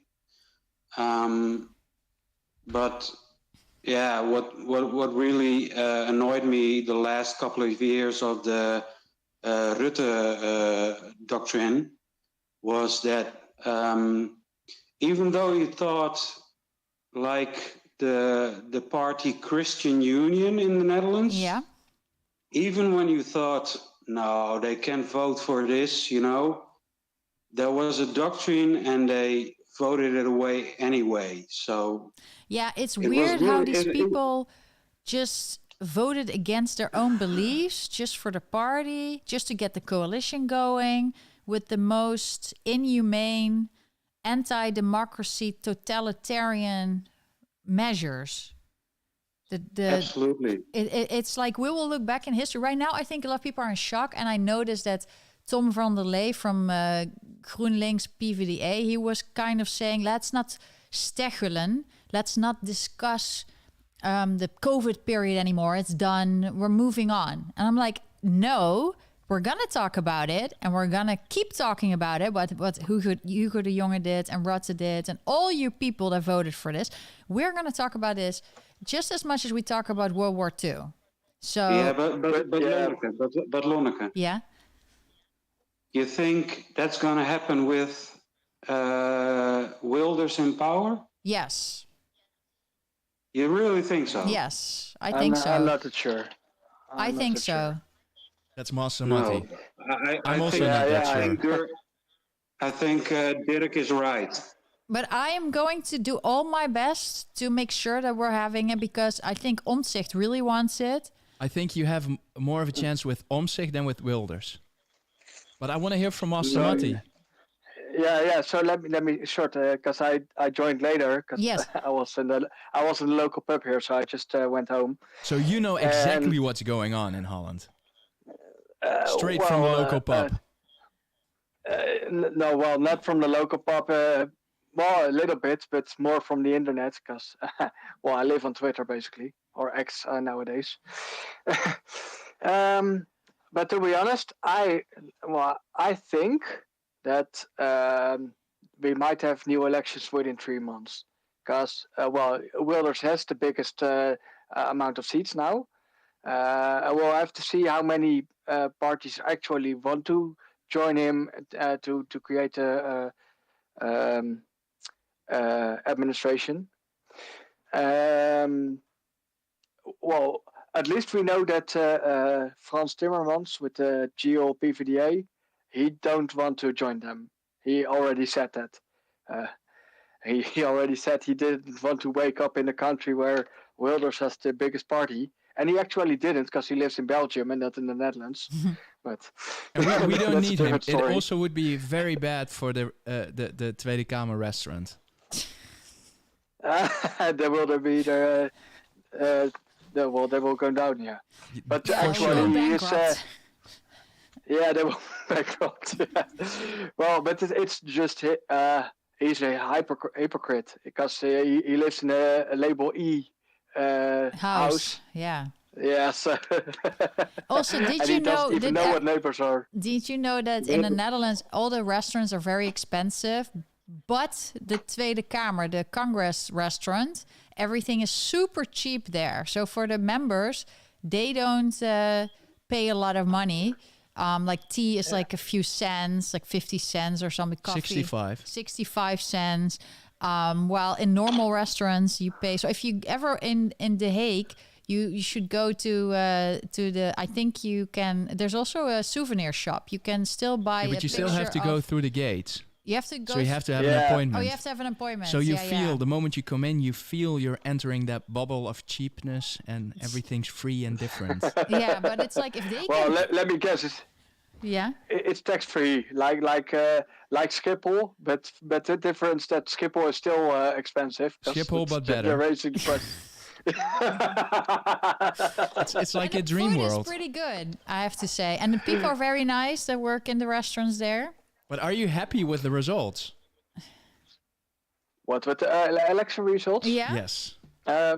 Well, if to be honest, I'm a little bit disappointed about FVD, Yeah. because I hope, but I think that because well, I have to admit I'm a little bit more inside FVD, and I think they made a lot of mistakes with campaigning, and well, basically what they did, they're continuously asking, well, they're just asking for donations, like please support us, donations continuously, like so much that you just think just stop asking about it, because you're already subsidized, you're a member party with the most members, so please stop asking for donations. And then they say, yeah, we have to have the donations for the campaigning and everything. And then you receive an internal email from the FVD where they tell you, we don't have posters, we don't have flyers. If you want to, you have to download them and print them your own, but you have to do it in quality paper. And I was like, what the hell? So you're asking people for donations for campaigning, and then you ask the people to download their own posters and basically just pay for them on quality paper yourself. I think they just focused on TikTok campaign. They focused on sending text messages and messages from the forum app. But So yeah, they really got they got the votes from the kids. They got the votes from the people who cannot vote. Yeah. Yeah. But that's And they for the have future. Yeah, but this was a real mistake. I really believe that, because I still say FVD was the one and only party, and that was, well, basically I think Wednesday with the press conference from the EU. Yeah. They're the only party that really went against the whole vaccine kind of thing, and now with the EMA, which basically admits that they, well, to be honest, I saw that press conference and I was like, what EMA is doing here is just covering their own ass, because they know they were wrong, because they were warned up front, and now they're just saying. Hello? Something happened. Are you there? Again? Yes. Do you hear me? You're back. Yes. No. Yeah, my phone went. The screen went off, but the sound should go on. Yeah, so FVD is still very important, and they still have 3 seats. And we know from the past that they, even when they had 2 seats with Baudet and Hiddema, that they years ago, that's because I voted for him then to get into the parliament, and there was 2 seats, so that they could do a lot of things. I mean, it's too bad that now one of the members that has been doing a lot is probably not going to come back. Pepijn van Houwelingen, but it could be he has enough favor votes. And I voted for him. We voted, one of our votes went to him. So I'm so sad about it because I literally know his sister. I'm very close to his sister. She lives in Leiden, in my town. And that's another thing because Leiden is in a student town, as you know, student city. And well, if you look up the results, GroenLinks, PvdA, it's the most because here, it's the students and it's the indoctrination. And also, what do you think, by the way, I saw this professor from the UvA, Laurens Buys, attacking FVD. What happened there? What happened to him? Yeah, I wonder what happened because, to be honest, I'm not sure what happened with Laurens Buys because that's the one you mean. Yeah. But to be honest, I know what happened with Wieberen van Hagen when he left FVD because they say that it was about the 4 or 5 May poster, the one. Yeah. That was not the actual reason. There was a different reason. Oh, tell me, it's gossip. Yeah, I can tell you, but I think this call is recorded. So it's going to be on Twitter Spaces. We should have like a political juice channel. Like as in the regular juice channel always gets so many people listening in, like what André Hazes and other Dutch people are doing in the Netherlands, and the juice channel. We should have one for the politics, and then just all the juice of the politics. So I will tell you. I know we have already direct messages, so I will tell you in the direct message what happened there, because I would know that from the sister of Pepijn. So. Okay. Yeah. Well, the thing is, they all. Unfortunately, with the Dutch, most Dutch parliament members, you have to understand. You make about 100,000. Sorry, we have a camera switch for the people who are watching on YouTube and Rumble. For most Dutch people, making over 100,000 euros a year is like amazing. And it's like, the most important. So they do anything to get into the parliament. And yeah, I think the average, so like what the normal employee receives, I think it's about, 35 grand a year. Yeah. Some kind. So yeah.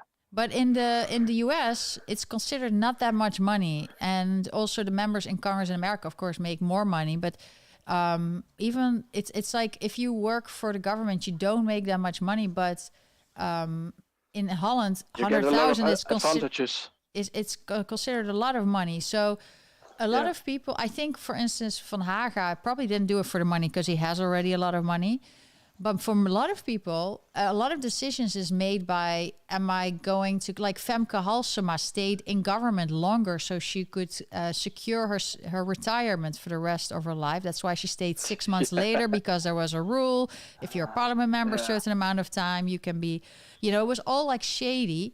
A lot of people they make decisions based on their wallet and not like from ideological standpoint. And they're also very quick then to if there's I'm someone that if shit hits the fan, I'm loyal, and we'll figure it out. We'll see what happened. But a lot of people, and it happened with Forum, they're not real fighters. They're not real. Yeah, what's the right word for it? They're a little bit more followers than leaders, and they are not very strong enough to withstand backlash. They're not used to it. And they then want to leave, and they think they're going to do it on their own. But it's not that easy to run a party and to become a member of parliament. We see that now. Well, to be honest, I have back in 2014, I was in the city council here. Yeah. And I went there for a Leefbaar Leiden, which is basically, let's say, the Pim Fortuyn party of Leiden. The LPF Leiden, basically. A little bit different, but well, that's. Yeah, it's not the LPF, but it's a little bit the similar kind of party. Yeah, but the one that actually started the party was a former SP'er, so yeah, it's a little bit shady. But to be honest, I've been behind closed doors. I've been on a commission, so you have the city council itself. But if your party is less than 4 seats, or I think 2 seats, less than 3 seats, you have what we call duo raadsleden. So it's like you don't have a city council seat. Well, not in the city council itself, but they have commissions. I'm not sure what the. Yeah. So you have commissions, and your 2 people are doing for the work for one spot, right? All right, you're gone again. You have to come back. I think it's. Okay, I'm here. Yes. I'm here. Yeah. Matti, Yes, I'm back. Yes. Yeah. Matti, Yeah. I do have a question for you. Are you still a member of FVD? I still am. I'm still a proud member, and I voted for FVD as well last Wednesday. But what I want to explain about it, when I was a city council member, basically, I was on the election list, on the ballot, and because of people moving away, one immigrant went to France and one went outside of Leiden, so they shifted, and then I actually had a city council seat. But that was back in the time I was for work. I lived in Italy, and I was like, sorry, but I can't take the seat because I'm more outside the Netherlands than that I'm here. That I'm in. But you've been involved in politics this way. But is there anything you can say about the experience? Yeah, what I can say is because a city council member isn't paid that much. No, it's a few the thousand, fee is right? really low. Not even. That depends how big the city is. I think for Eindhoven it's 2,000, and a bigger city it's like for the big cities it's like 2,000. I think per month. No, I think it's less because it's a bare minimum, and Leiden is a pretty big city because I think 150,000 people or so. I guess. But it's not that big of as Rotterdam or Amsterdam. City council member. They consider it, you get some fee of it, but it's not that much. And the reason for that is it was something that people did aside of their jobs. So they want to have people that are just having a job, and they did it aside of it. So the people stay close to the what's happening in the citizens. Yeah. But what I saw is that there's behind closed doors, they make deals. There was a meeting, and that was a meeting that was a little long meeting. You have to understand that the commission I was on was stedelijke ontwikkeling, so it's basically city development. Development, yeah. So they decided not only about let's say recycle bins, but also about traffic situations. And, building projects. Basically, building projects, a lot of things. Things that cost a lot of money. Yeah, but what happened back at the time, they wanted to build another mosque in the Leiden, because there was already a Turkish mosque, and they want to add an American mosque. Oh yeah. And that was what happened there was that there was some shady business about obtaining the land for the mosque. It's a little bit hard to explain in short. But what basically happened is that there was 400,000 euros kind of subsidized from the city council, basically. So the mosque want to obtain the land for the mosque. Well, the mosque, how do you call it? The bestuur. Council? The council of the mosque, they wanted to build it. And they have to obtain land for it to build it on, and they have to pay for the land. And what happened, there was some shady business, so they have to, they reduced the price for it about 400K. Oh yeah, but this is corruption, and it happens in New York too, all and everywhere, and in politics. But it will be great if people expose it. I'm not surprised that those things happen. Yeah, but the whole point about this is the meeting was. It was basically a meeting over 2 days, because it was a very, very, very long meeting. And what they normally do, at start of the meeting, they just hand out the documents, Yeah. And at the end of the meeting, you have to turn them back in, and they will be destroyed. But because this meeting was about over 2 days, they allowed us to take the documents home. Okay. And what basically happened, the next day I said, oh, yeah, well, I forgot it, and I got new ones. But I got the original documents in here, which actually it's documented in these documents that they just, that there's 400K for that project, basically. That's inside these documents, because it's in there. So you have some proof of this. Did you go? Yeah, I've got, but there's one problem with it. Because these are secret documents, and if I publish them, they go after me, because how do you say that in English? Yeah, well, you know, I'm releasing government secrets, basically. Yeah, like they do in America. But if it's for the greater good in the Netherlands, you're protected, right, Dirk? You're protected, but that's not. Yeah. The government really doesn't give a shit about that. Yeah. What we can do is do a woe request. You can do a woe request, and then they need to give it to you. But the thing is, this is also how they get mayors voted in.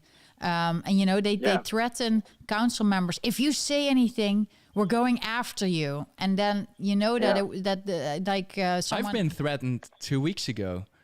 Oh yeah. By somebody of the security or safety region, how the hell you ever want to. Veiligheidsregio. Yeah, how you want to call it. Yeah, the COVID time. It was very important. And she was like, "Are you recording this conversation?" I said, "Yes, of course." Oh my God! I don't give you permission. I don't give you permission. So and that's fine. That's fine. And that's then she okay. kept going. And you cannot publish it. And I'm gonna sue you. That's fine. Whatever makes you feel happy. Really, I don't give permission for me to end up in some vlog. So I asked her, but if there's no issue as long as you haven't lied to me, there is not an issue. You shouldn't worry about a thing. Yeah, but they want to record, but a citizen cannot record. But these are the things that Peter Omtzigt of the NSC wants to change, like the bestuurscultuur. Yeah? Can I also quickly ask Wouter for his opinion? You want to ask Wouter? Wouter. Okay, Master Matti, it's good that you do these things, and I don't have a solution for it right now, but we're all aware. But I think that Omtzigt is going to get the whistleblower. He wants better whistleblower rules. Whistleblower protection. So but careful, because we have seen what happened to Roelie Post, because he was in the European Parliament, and they went after the child trafficking. Yeah. And Frans Timmermans said we have to protect whistleblowers. And the opposite happened. So they went after the whistleblowers. Yeah, but so that's how I'm a little. Yeah. That's I understand, but he's aware that that's not the way it should be. It's he also Omtzigt has helped in Malta a journalist that was exposing things, and she was bombed, and he has been doing investigation into corruption in Malta. So if there's someone who really finds it important that there's better rules for whistleblowers, it's him. So I'm not that worried about Omtzigt. I'm a little worried about NSC. I'm not that worried about Omtzigt. Yeah. Well, to be honest, what I'm a little bit worried about Omtzigt, because my opinion is that both Omtzigt as Caroline van der Plas, so NSC and BBB, are just CDA light. Basically that they released them to catch the walked away CDAers. Yeah. Basically. We have to see. I don't know. I don't have an answer, but I met both of them, and I thought they were nice, normal people. So I have to see. But it's very good to be skeptic and just keep an eye on. I'm really skeptic about it because their connections. Because we know that Caroline van der Plas, they have some subsidized. They have connections with Monsanto and Soros-like companies. Yeah. But we have to investigate that. And with Omtzigt, he literally put his teeth into really important dossiers. Yeah. Like, but he was probably threatened. I think so, because every time he was on a breakthrough, he was stopped. And I believe that within the COVID period, they were so busy with the whole COVID hoax that they were basically. I think they just it was some kind of a glitch. So all the time when Omtzigt was on a breakthrough, he was being stopped, and at that point they were really that busy with the whole COVID thing that something went through, and that was the toeslagenschandaal. It slipped through the cracks. No, there's more. There's way more. No. The tax authorities is one big mess. The toeslag, I can tell you right now. Dat MF is real. Nee, dus echt bij de toeslagenaffaire is echt maar zo'n klein beetje. De Belastingdienst is zo'n grote puinhoop. In English, please. Oh, sorry. The tax authorities, Dutch tax authorities. IRS. The IRS in America is actually reasonable because if they say, what's wrong with this? You can actually talk to someone and they're not just pointing the They fingers. still put a name below their emails and a phone number. Yeah. And if there's something wrong, you'd call them and you fix it together. No, the Dutch, they only accuse you and you cannot talk to them. They act. But I think it's very good really to skeptic and skeptic, and there's a lot of people in government, and they all have things, and we just have to see how they vote, and we have to, you have to fight for your rights and what is important to you, and you cannot, you have to really look at what they're going to do. And I think so far I'm giving Omtzigt the benefit of the doubt. And if he doesn't, then they will know more. And Caroline the same. But we have to, this is the way it is. We need to look forward. That's my opinion. What do you think, Wouter? Sorry. What I think... Hear from Wouter. Hello. Hi. In the Netherlands. But what I think, Wilders is opposed to a lot of people, and a lot of people are opposed to Wilders. I think the only way that he can succeed the plans for the next years is to create a coalition on certain points, but still leave the large line open so that the smaller parts can be decided in the Tweede Kamer itself instead of closing it up like Rutte always did. Yeah. I think that is the only option to rule the country in a way that's reasonable, manageable. And it's also healthier. I think it's healthier. Yes. So you absolutely propose the same structure as Pieter Omtzigt, basically, a minority cabinet where you find common ground on certain topics. Yeah, but not in detail. I personally prefer the way like Thierry Baudet said it should work, but we have a tradition of coalitions the last decades. It's very unhealthy in the way it works because we had a coalition that was slightly a majority, but a minority of that little majority decided everything. Yeah. Behind closed doors. Yes. That was the big problem. Yes.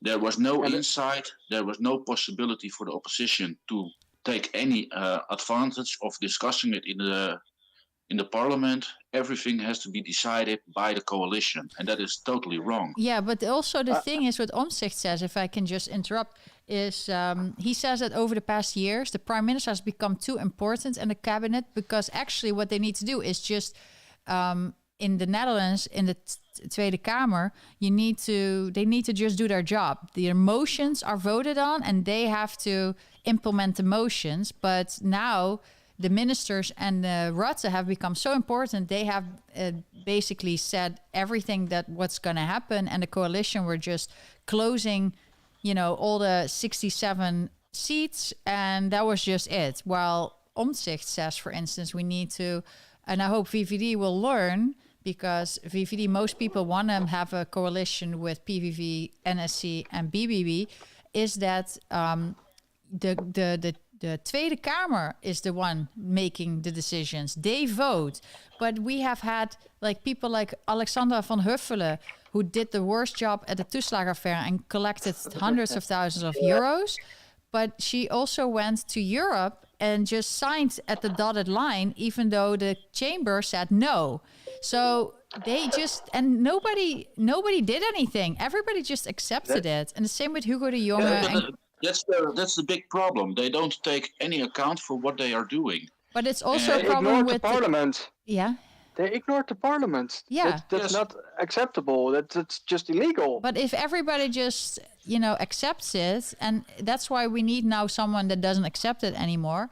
But also the same what I said with the government employees that are not, the OM, the attorney, the general of the Netherlands, they don't even go after, the protected class. They can do whatever and nobody speaks up. But that's why everybody, the citizens, but also the members of parliament, everybody has to have a good moral compass and has to do what's right and not based on money or that they get a better job afterwards. But does this still even matter? Because they abolished veto rights of member states. Does this still matter? Why did or is our only choice, because maybe they felt this coming, and is their only choice to abolish veto rights, and is Wilders' only option to step out of the EU? Yeah, because I think he wants cannot to. do anything anymore. Yeah, but I think that they did this because on the 22nd of November, nobody was noticing it in the Netherlands that this vote was happening because it was the same day. And it's a very small majority that won. And of course, the EU is not a democratic thing. The Ursula von der Leyen is not elected in a democratic way. People don't understand the difference because between the European Commission and the European Parliament. Yeah. Because the European Commission is basically the administration, and the European Parliament, that is the one that's being elected. But the Commission can do things without allowance of the Parliament. Yeah. So that makes them unelected. Yeah, exactly. So, but all that what happened in the EU, the Dutch people are kept in the dark. The Dutch people don't get to know. And I think that's if why the Dutch people leave, they have a major issue. Yeah, but I hope they think do. I don't know if the parties that are, we don't know. It could be all a facade. It could be theater.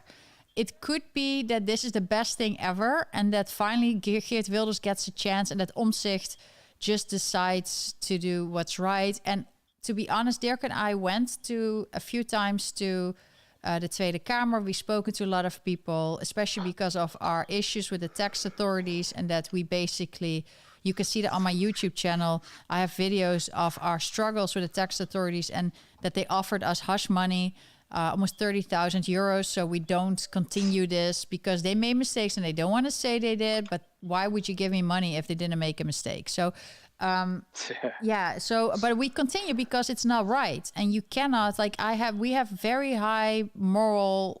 You just want justice. You want justice. Yeah, I want justice.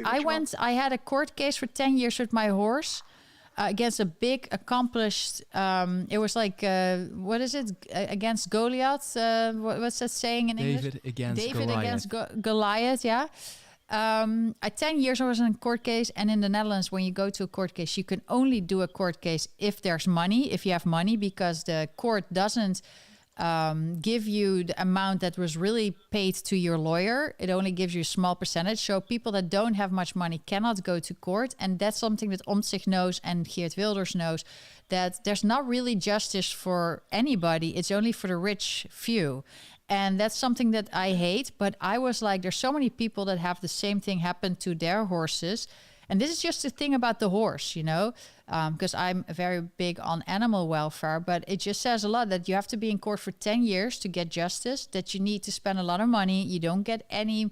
I got some money awarded, but it was just a small fraction of what it cost. And I did. No, you didn't get. You got a cost restitution for part of the cost. Yeah, part of the cost. But it's.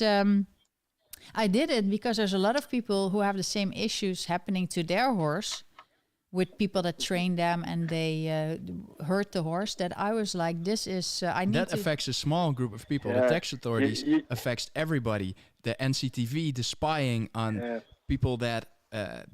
Don't talk favorably about the cabinet, who is now fortunately gone. Yeah. What is NCTV and the AIVD, the Dutch intelligence agencies? What are they gonna do? Because they used to spy on PVV friends. They're gonna conspire together with Hugo careful, de Jonge. Sorry? Yeah, but careful, because you want to shape a president. So basically, you want to create, have a court ruling that have some that you can apply to other court cases. Yes. But basically, what we have seen, because we see in America, we have also a two-tier justice system. Like we have in the Netherlands, where we call it klassenjustitie. So tough word. Yeah. But it basically means that they have rules for them and rules for us. Yeah. And we have seen that with the Deming, of course, because he was a top-level justice. I still believe justice will be served. It just takes a long. You need to keep the faith and so I always so far Dirk, after a few years with the court case, he was like not happening. It's like so hard, but I said no, we keep going.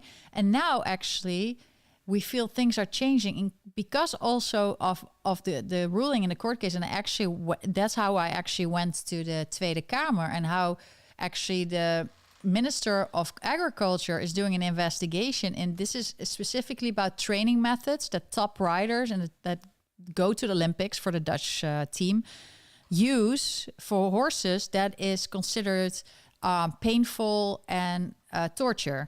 And there's an investigation happening right now that was partly my court case is definitely helping because experts' opinion are in it, and it can create change. So I did it through because everybody was against me, including Britt Dekker, a famous Dutch TV personality who is now actually stabled at the stable Academy Bartels that I had a lawsuit with, and she wants to go to the Olympics and she's all in the news all the time, but she never said sorry that she slandered me in the news. And even though I was right and I was fighting for animal welfare, and she obviously doesn't care about animal welfare.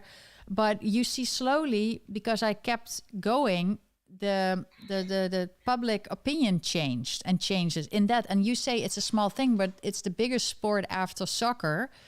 And just compared to how many people it everybody pays affects taxes. Compared to the tax authorities or NCTV, it's major. Yeah, the tax authorities are just hoping that that not one other scam comes out, a water scandal comes out. So and they are effed right now. Yeah, there's so much. You don't even know. The Netherlands, the Dutch people don't even know what a mess it is. That might be one of the reasons why they started an investigation into the investigation into the investigation, because they wanted to wait for elections, and they shit their pants right now. Yes. Yeah, because this is not a good result. If you believe in democracy, that this is all real, and the votes are counted. I mean, FVD said that everybody could check the votes, and that so far we've heard everything is done correctly. It means everybody is voted for PVV. If the toeslagen affair made Pieter Omtzigt famous, I'm gonna make all of them super famous. So basically, the Dutch swamp exploded. Yeah, it's they're all scrambling. They have been. It was like there's a leak in the roof, and they're trying to have pots and pans everywhere to cover the leak, but it's like breaking through now. It's but we'll hear more about it. We can have a separate thing. But Americans don't know that the Netherlands is such a mess, and they still think, it's such a great country. And I'm like, no, wake up. It was great, but Rutte ruined it. So depending on I wonder. Yeah, because you said because you have the court case for yours, and you finally won it, so that's a really good thing. But another example, and that's the reason why I don't trust it all judgment. In the Netherlands we had the curfew law. Yeah, 9 p.m. Well, it was not a law. Yeah, it was not a law. It was curfew, and Willem Engel went to court and he said this is not constitutional. Yeah. You can do this, and the judge ruled no, you can't do this. And within 4 hours, they raised the court to a higher level, and they did another court ruling, which is unprecedented. normally it takes about weeks or even months, maybe years, for a court raising. And now it was within 4 hours. Yeah, but you know what? What's good about that? That woke up so many people. I have spoken to a lot of lawyers who said, that moment really I was always like, no, we have a great court system and our justice and everything is great. And these were people that would never, they thought I was a conspiracy theorist. And they were like, that woke me up. That was like, you make a good point. What? Because everybody says conspiracy. Yeah, but a lot of people, because they're now all on the list of the AIVD as conspiracy theorists. We already been there. There. So at the moment you've been born, you're already there. Yeah, we know for a fact that NCTV has followed me for years just because I tweeted something about PVV or Thierry Baudet, something favorably.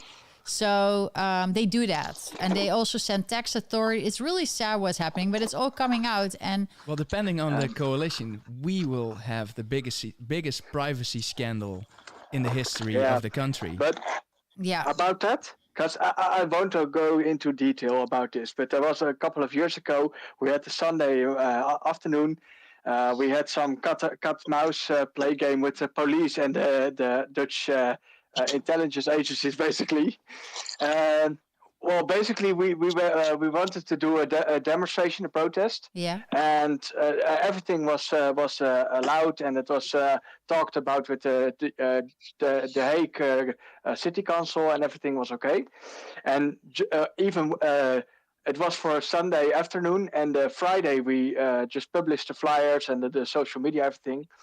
And then the Saturday or maybe the Friday afternoon, they ruled, no, we don't allow it. You have to go to the Koekamp. It's basically a side of the Malieveld. We have to go to another place. And we were like, we have already published everything. So you're just frustrating it and doing about it. Well, okay, a lot of details. We went to have a meeting, a start of it, and there were people like, the Romeos. The undercover police officers undercover in the police, but we already recognized them. So they were too casual clothed, and they have their ear in. We already see. Okay, and what happened? They think they're undercover, but everybody can see them. But we knew that they were following us, and everything that we sent to each other over WhatsApp, they followed up. We have seen that they followed up, and we knew that. So there was another point. We talked to each other facial and with passing written notes. Oh yeah. And we misguided the intelligence agency. So basically, they went to the other side of Leiden. They went to Leiden North, and we were at Leiden South. And that's really funny. It's really funny. We had to, basically a cat and mouse game. But as we knew that they were just following up on everything that was being sent over WhatsApp, we misguided them over WhatsApp, and we talked to each other with written notes and face to face to actually decide what to do. So that was a really fun afternoon, but that was the point. I realized, and I said, WhatsApp, we know they read with us. Yeah. They know what we're talking about. That's why I always tell people, just text people things and live your life like it's you're on a podcast every day. Like everybody can read everything you're saying. Because and also really collect evidence of everything. Like the reason the tax authorities couldn't get me, they know because I did everything right, first of all, but they know that most people don't keep everything for 12 years. For people that have ties to outside other countries, they say, we can ask 12 years back if we believe you have kept money in foreign countries. So even if they believe that, even if it's not true, they can ask you 12 years. And most people don't collect it. But fortunately for me, I collect everything. Diaries, tickets, and then you know what they do? They send you send 500 tickets, and then they tell you, you're missing 2 tickets. Like they're making up their case, they're building their case. Yeah. Like I'm like, you got 500 freaking tickets. It's more than most people have, but they want you to negotiate to make a deal, so it goes away. They threaten you with court. And it's all this threatening. It's what's happened under Rutte. It has to stop. It has to stop. They have to act normal. Yeah. They have to be normal people. They have to be helping the citizens instead of going after the citizens. So I hope Omtzigt is for that. I think BBB is for that, like PVV. So I hope that they form a coalition and that they can have people that actually are not easy to manipulate or easy to threaten, because then they can really make a change. But unfortunately, a lot of people are really easy to be manipulated. And we've seen that with all these, like, it was so frustrating to see it Van Huffelen or some of these other, Hugo de Jonge. It's so frustrating. So I hope that... What do you think about the case against Gideon van Meyer, which is happening now? Oh yeah, they are just... I think that it's also politically initiated. Yeah, this is a Dutch political... Abuse of justice. Yeah, this is two-tier justice system. It's the same as what they did to Geert Wilders. People in America are like, what? He was 5 years in court? The amount of taxpayer money that went to it. Because he said, in a political speech... during a political campaign, he said, do I want more or less of a certain group of people because of immigration? And it's all in context. And I'm like, and it was a question. He didn't even answer it. But in America, do you know what they say in the political campaign about each other? It's the worst of the worst, but it's protected by free speech. But in Holland, they No. You see the same happening with the Trump campaign. Yes, it is. But to be honest, we see more and more that finally the judges rule it's constitutional. They try that it's constitutional to say it. In the Netherlands, unfortunately, these judges, they are going with it. Oh yeah, it's really terrible. You say that. The same with Thierry Baudet being convicted for sharing a meme.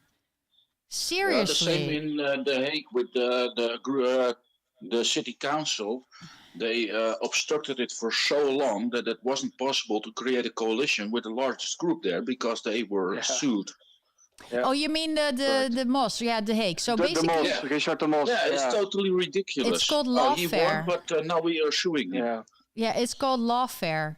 It's to use any means possible with the law and everything, prosecution, to go after your opponents. They do it in America. Biden is doing it. And a lot of people are like, why are you going after Trump because of his assets that, in New York, they're suing him because he inflated his assets, even though there's no victim, because he got a loan from the bank. The bank didn't investigate it. They just gave Trump a loan and he paid back everything in full with the interest. But the problem is a lot of people that are Biden supporters, they make a lot of money and they use the same tactics and the same and because now the judge is saying, oh, his properties are valued lower, it means all the Democrat friends who own properties is suddenly it's hard for them now to get a better valuation. So they all hate this whole target campaign against Trump. So but both sides are doing the same. Yeah, it's lawfare. And they do it in the Netherlands, but that's why I'm always telling people, don't think the Netherlands is so great. Sorry?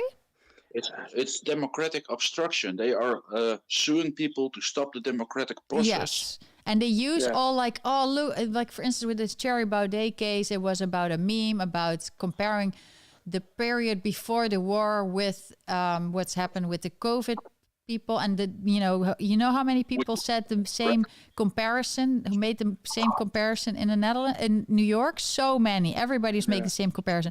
Actually, on my Rumble channel and on my YouTube, I have a really great speech of Vera Sharaf, who is a Holocaust victim. She was a survivor. Oh, yeah. And I went to one of her speeches in New York, and it was one of the most important speeches I ever listened to. You have to listen to it if you're on my Rumble channel. Go on it, or on my YouTube. It's the most important thing, and she's been fighting medical tyranny for years, even before COVID. It's with using medication for people when they have mental health issues, or that the government is forcing people to vaccinate when she feels it should be free of choice. This was before COVID. But she said what's happening right now is exactly what happened before World War II. So I actually texted Cherry. I said, Cherry, you need to use her as your witness, because they're bringing in crying, not even people that actually experienced the Holocaust, like Vera Sharaf, like people that had family who lost family. And it's not, they say it's diminishing the Holocaust. But in America, they are using the same comparison. It's like normal. The Jewish people do that even. So that the Netherlands was doing this was just a way to get Thierry Baudet, because he's not doing what they want. And that's the only thing that makes me critical of Geert Wilders and everybody else is, they have been persona non grata for a lot of years, but now suddenly he can be mainstream and everybody votes for him. So I hope that it's not that it's, like a lot of people are worried that's controlled opposition. But so far, I see the votes and I see what they did and I've met them and it's been very helpful. So I feel like it's not. So, but it's always in the back of my mind, because why are they going so much after Gideon and Cher? But then again, they also went after Geert for 5 years. Yeah, but there's another thing I don't understand, because before the existence of FVD, I went really with the PVV. I even have been campaigned with Wilders in Rotterdam. Yeah. And that was all. We have to be screened and have to be up half an hour in front of the whole tour. And I personally know Fleur Agema and Harm Beertema. And I really like these people. I love what I do. Fleur for the zorg, for the care, healthcare, and for healthcare, and Harm for the onderwijs, for the education. But now Harm left the PVV because he was basically put on a low on the list. Was it 13? Yeah, 16. 16. Well, he should have had the seat now. He should have had the seat now. But okay. But what I don't understand, because Wilders actually blocked me on Twitter. I don't know why, and it has happened a long time ago. And maybe it was in a conversation with someone other, and he just thought, okay, block everyone there. I'm still not sure why that is. But still, I agree with a lot of stands of Wilders. And, compared to Baudet, Wilders is way more famous outside the Netherlands. Yeah. Especially because of Fitna, that movie of the Koran, the Islam. And because of Ayaan Hirsi Ali, of course, because in the Netherlands we don't hear that much of her anymore. But she's in New York. In the US, she's still there, and I think she still has a huge voice there. Yeah, she is part of. I forgot the name of it, but it's a local organization with against racism, against the racial narrative of having people separate, and that the black people are. And it was based also the whole woke thing that was happening in schools, that kids had to learn about what's it called, the critical race theory, about that the white kids had to apologize to black kids and stuff like that. I forgot, but a lot of parents of and teachers, they left and they were like, this is crazy. So they started an organization, and I think, can you look it up, Dirk, what the name is of Ayaan Hirsi Ali, of that organization she's with? Just as a last thing, because she's now living in New York and she has a husband, I believe. I would love to meet her sometime. But she kept going. Have you seen the interview of Yuri Bezmenov? No. He was a Russian deceiver in 1984. He gave a few interviews. They are on YouTube. He is telling about how the Soviet regime went into the studying systems to prepare the next generations for the leftist ideology.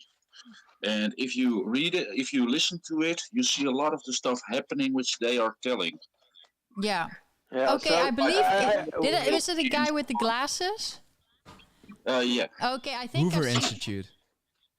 And that's Oh, very she's now with interesting. you, and then there's 'cause- another organization that she's with. Yeah, because well, I have to add something because recently I made a career switch. So I was a programmer for about 15 years, and well, I still program, but I went to education because I wanted to teach children learn them to learn to code. Yeah, that's good. And well, basically, I joined a foundation, a local foundation here that's joined with a lot of educational, a lot of schools down here. And now I realized how lefty education is, and how even the stuff you teach to children, how woke it really is. It's crazy, right? I knew already, but when I today I had to do today. Literally, I don't want to give too much details, but today I have to teach children. Well, it was basically just a lesson to create a steamboat, from the Sinterklaas and everything, and they have to make it of cardboard and add some electronics to it, and they can play sounds and everything. But the whole lesson is built around the climate and the environment. All that the steamboat is running on coals, and it's not environmentally friendly anymore, and it has to be electric. And I was like, I this morning we had the meeting what we have to do today, and I was literally telling my the one that's above me basically, or the one that's where we were working in the team, and I said, I can't teach this lesson because it's total bullshit. Yeah, I say I'm tutoring teenagers, so I tell them when I see something that's wrong, it's like, okay, this is what the teacher wants you to learn, but just so you know, it's wrong. But it's also in English. If they have to learn translation, it's like, I don't eat meat.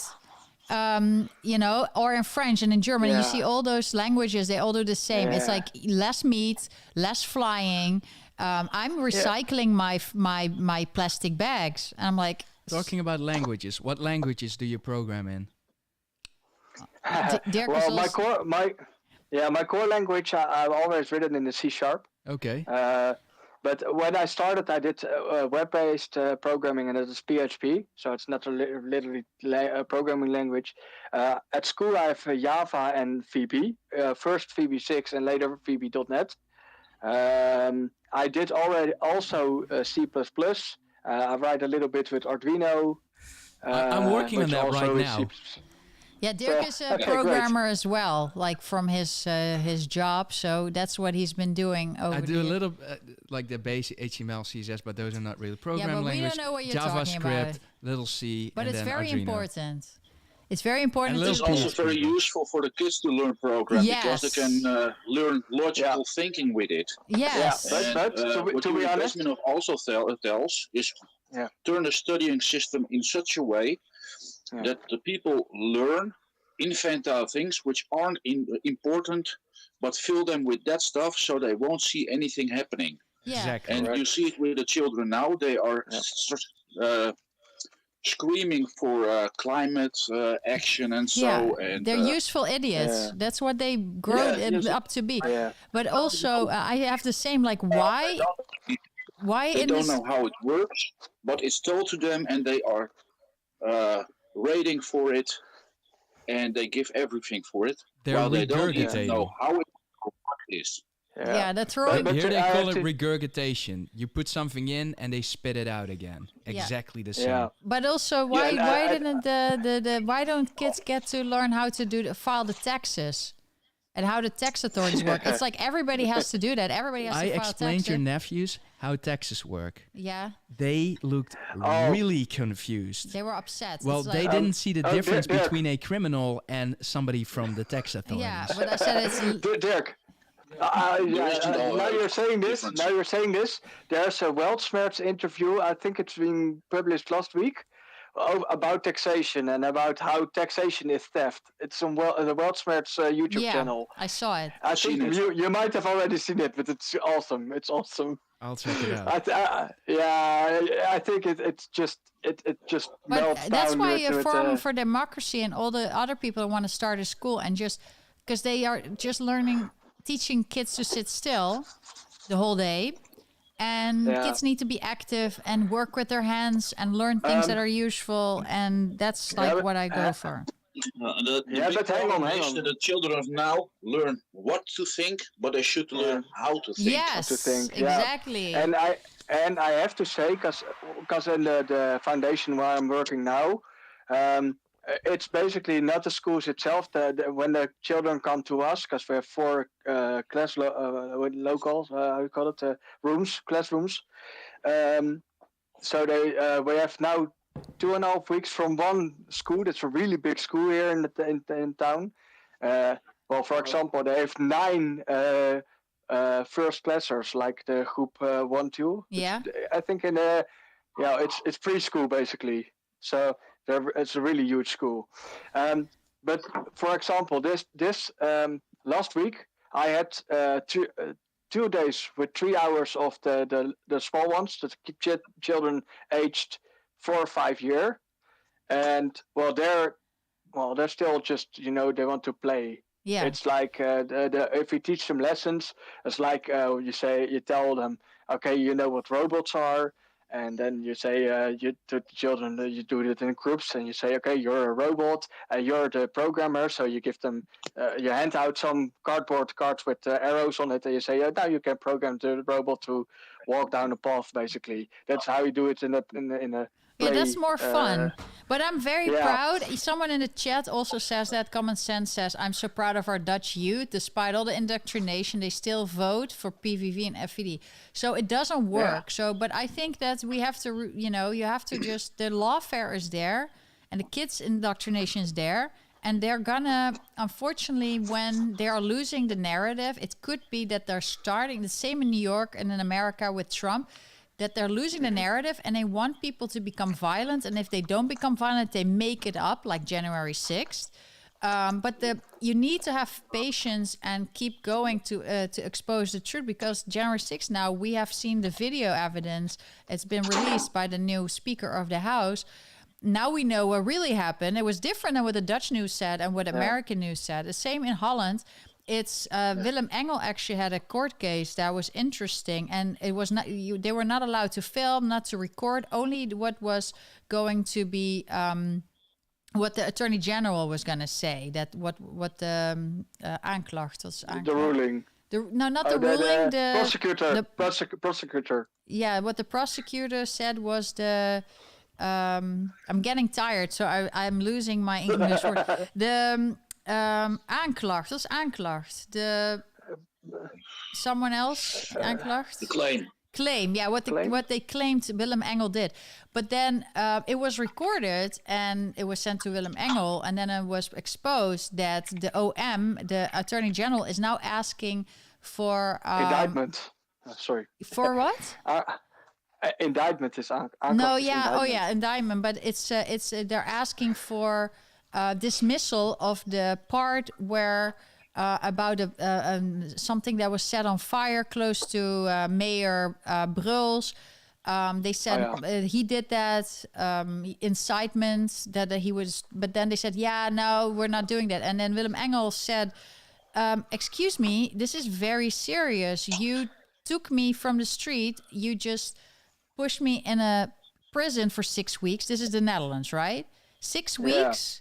You accused me of something, and I didn't do it. And now you say, "Oh, you cannot record it," but we're changing the indictment. We're changing the accusation, and now we're saying, "Oh, you didn't do it," but you already put him in jail for 6 weeks. This is Holland. This is crazy. But they didn't want people to know. That's why it was good that I was filmed undercover. It's just crazy how lawfare is being used to say Willem Engel is inciting insurrections and stuff, like they did Trump. But the facts don't say that. So they have to really and it's the same with happening with Gideon van Meijer. What you're saying is, we found out that the AIVD, why did they come up with that report recently about extreme right? What was it? Extreme right people. Blah blah blah. Yeah, it was a whole report, but it was to create context, to create a base for the judge to be able to convict Gideon, even though Gideon, what he did and what he said was not like by the law. Now they don't have anything, so they're creating a context to which the judge can say, yeah, you know, the IVD warned us for this, and this one said this, and they changed the law for this. Now we can convict him because they don't. Not only that, but because he has a lot of studies on that point with the laws, and so they can can accuse him for a longer claim. Because he should know better. Yep, exactly. But he actually explains how the law works, and now they're using it against him. But they will find anything if they can, and that's how lawfare works. That they are. But you see it over and over. You see that now with ON, the Dutch broadcast same thing. There you got the ombudsman, or I would call them ombudsmuts. But basically, what is it called in English? It's the same word, ombudsman. The same. Okay. Yeah, I looked it up and I was like, ombudsman. Hey, what the fuck? Yeah, ombudsman. Yeah, but well, they should be how do you say that? Onpartijdig. They should be neutral, impartial. Yeah, but they didn't, because they went after them with FOIA requests, like the VOB. Yes. Yeah. And basically they on the result of the FOIA request, turned out that they were just mailing together like, we're going to get them together. Basically. Yeah, it's creating an issue, creating context, setting up a file, setting up a dossier. Yeah. That's what they did with me with the taxes. That's what they did with the Toeslagenarts, with a lot of they're creating... The same with Baudet, with the Jewish one, the CD, this Internet Against Discrimination, blah, blah, blah. I think he was a little too naive about that one. Thought it was, now they cannot convict me for this. But you don't know what they are capable of. They will create context. That's why... Also another point, which is important, the glowing into the newspapers, on the news, everything. And... only that happens, but if anything is scrapped from the case, it won't be mentioned in any news case or anything. Only negative points will come up. Yeah. Yeah, it won't be front page news. So they what they do, and they did that with Trump as well, they make an issue, they make it front page news, and everybody reads it. And if it turns out to be just a real hoax or fake or whatever, it ends up in the last page around, let's say in the corner. Article. Yeah. Damage is done.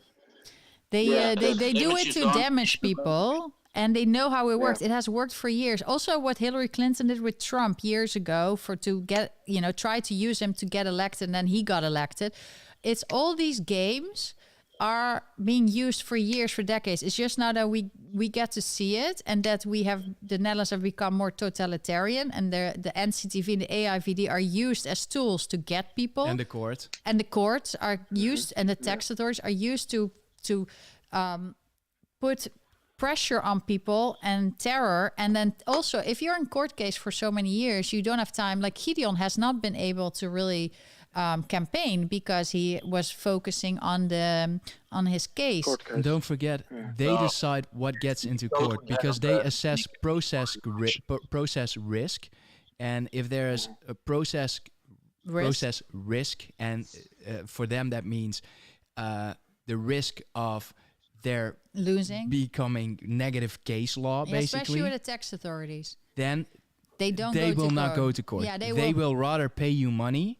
They will not go to court. That's the only thing they care about. To go to because court? And this way, they can literally, within the law we have, they can carve out their own path. They can carve out their own law, because only case law that's positive towards them will be created. And if it's the other stuff will be paid off. Yeah, and then also if there's bad jurisprudence, Case law. case law, they will when they go and email a tax a person who needs to pay taxes, they will only quote what's beneficial to them and not the whole law and not the whole verdict, because they don't want to help the citizens. They are. Well, they know nobody reads it. Nobody's going to read the entire thing. Yeah, but also people don't know. They don't have the knowledge of the justice system and the court rulings and the laws. Well, for starters, the judge should start to speak Dutch, like regular people language, instead of like legal jargon. Speak Dutch. You're there for the people. Yeah.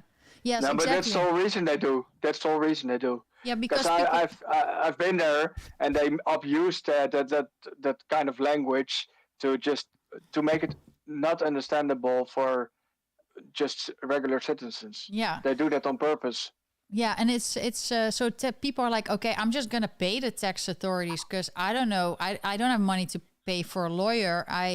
I'm just going to do it. They're probably right. And then they just said nonsense. And Dirk, fortunately for me, Dirk has done a quick education into law. And he was like to the tax authorities, this is incorrect. This is not what the law says. There's precedent for this.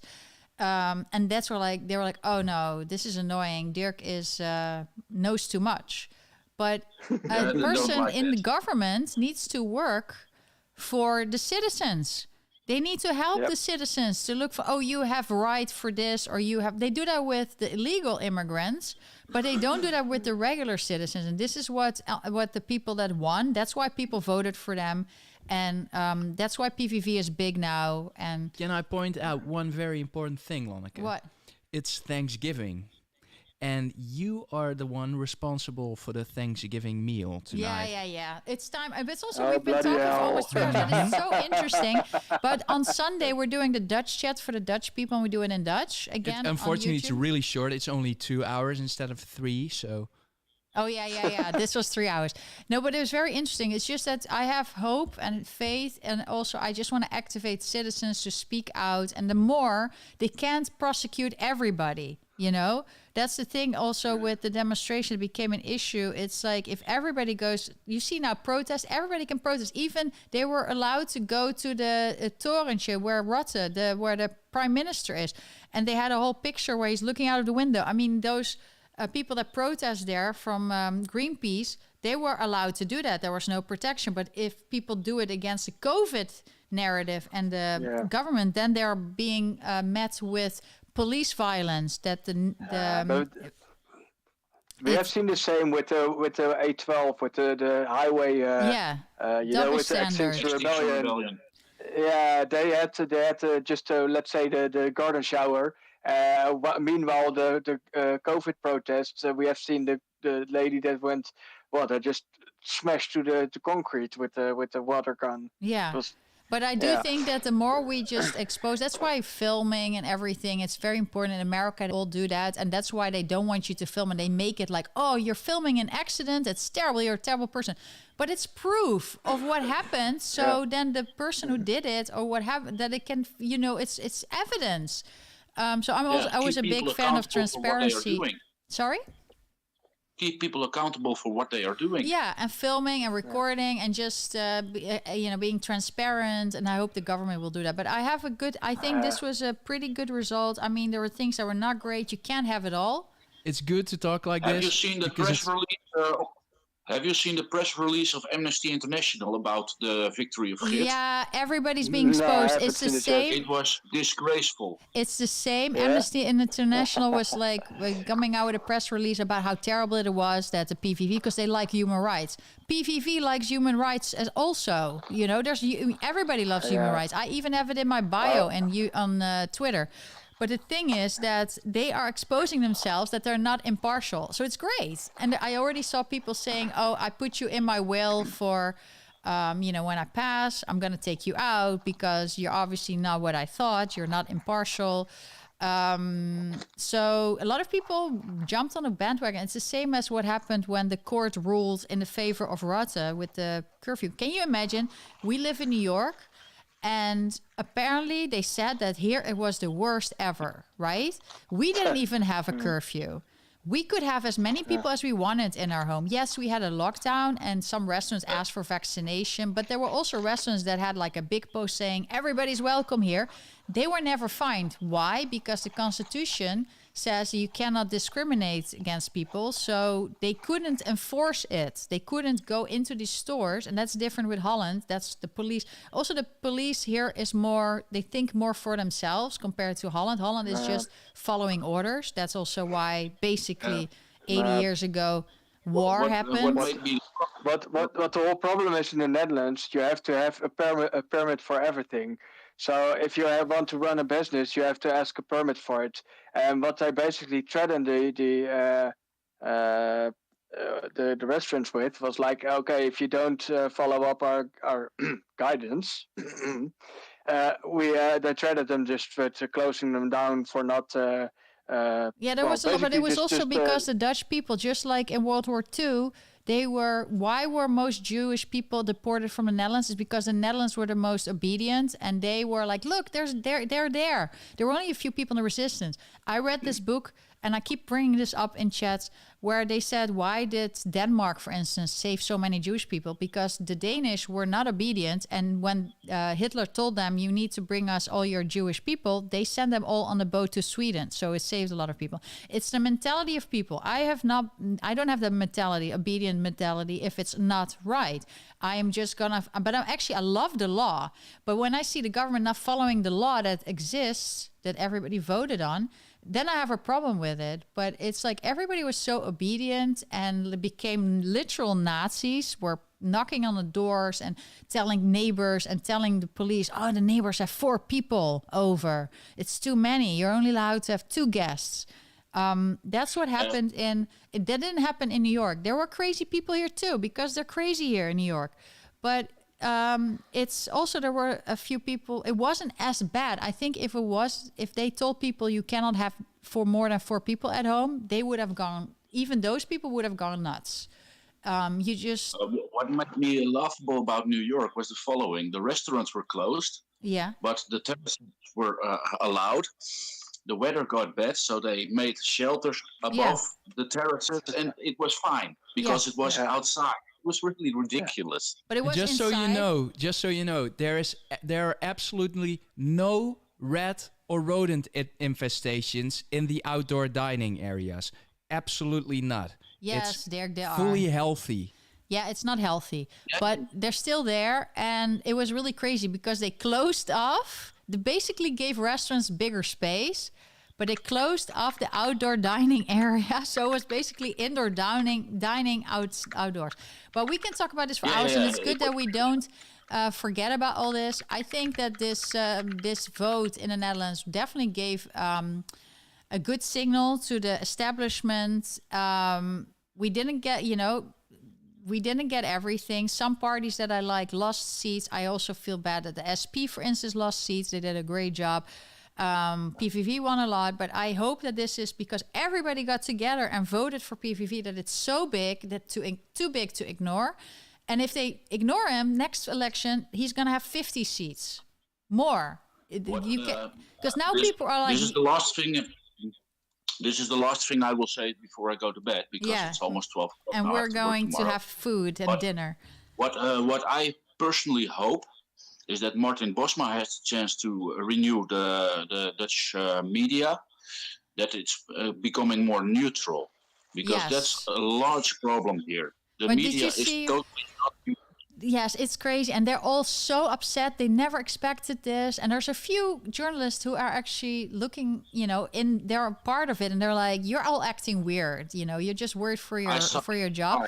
But what happened with Ongehoord Nederland, that's why it's so good that Ongehoord Nederland and all these other, like the media company and the parliament members, there's FVD still has 3 parliament members, can still do a lot. I mean, it's like, Pepijn and Gideon, as far as I know, did most work in the parliament, and then Thierry.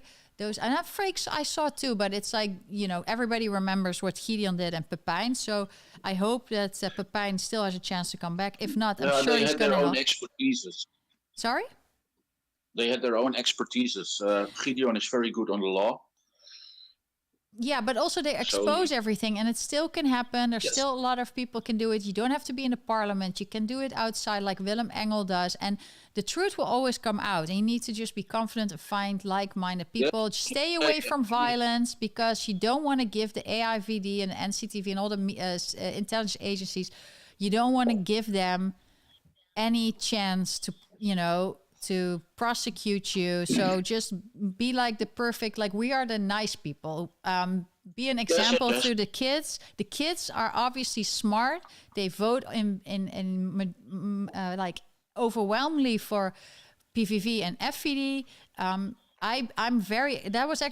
the most excited about that the future is not lost for the kids. So I'm super excited about the future, actually. But still, the one thing I think, because we have seen in Sweden, the Sweden Democrats, maybe in France, Le Pen will increase. We have seen the Argentinian president that's pro-Bitcoin has been elected. But in Italy, we had Meloni. And Meloni was someone where all our Dutch broadcast and everything, the regular mainstream media says, oh, it's far right and blah, blah, blah, and it's horrible. And then they went down and they were say she was there for a while. And now it turns out she's just, according to our things, she's just also doing just the same shit with a different name. But you know what it is, and now they praised her for it. So I think what's most important, and this is why how I want to end this Twitter Spaces. I really loved all your feedback.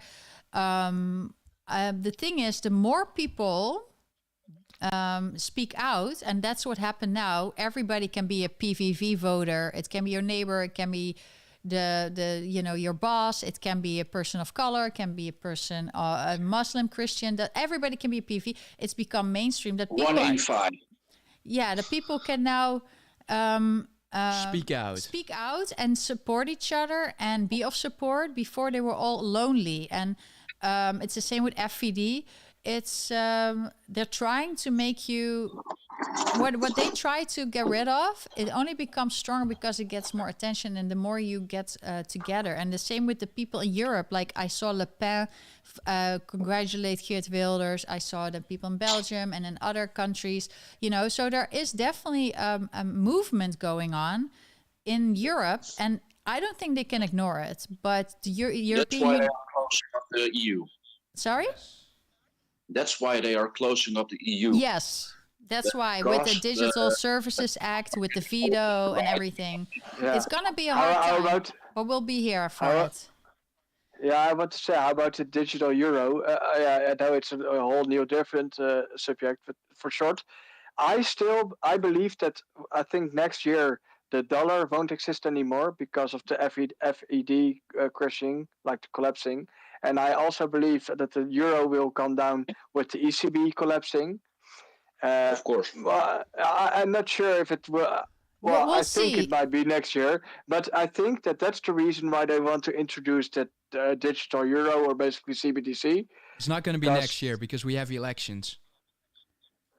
Yeah, but it might be. Maybe a pandemic. I think. But basically, I always said, and I think I've said it already 10 years ago, the EU and the euro need each other. If one of them collapses, it's done. It's over. Yeah, and I think that maybe we'll even see that in our lifetime. But keep the faith and just be smart about what you do, your actions, the way you speak. Be an example for the kids. The kids have the future, and be positive, because I think we're now, there's a lot of good happening. And I hope that everybody in government, when this coalition, if it happens, starts to act normal, like normal citizens that trust the citizens and work together instead of trying to get them. It's not the way we want to live. So I want to thank you, everybody, for listening. I hope you liked it. Like and subscribe. If you want to become a member and you have a sticker next time, you can also, on YouTube, become a member.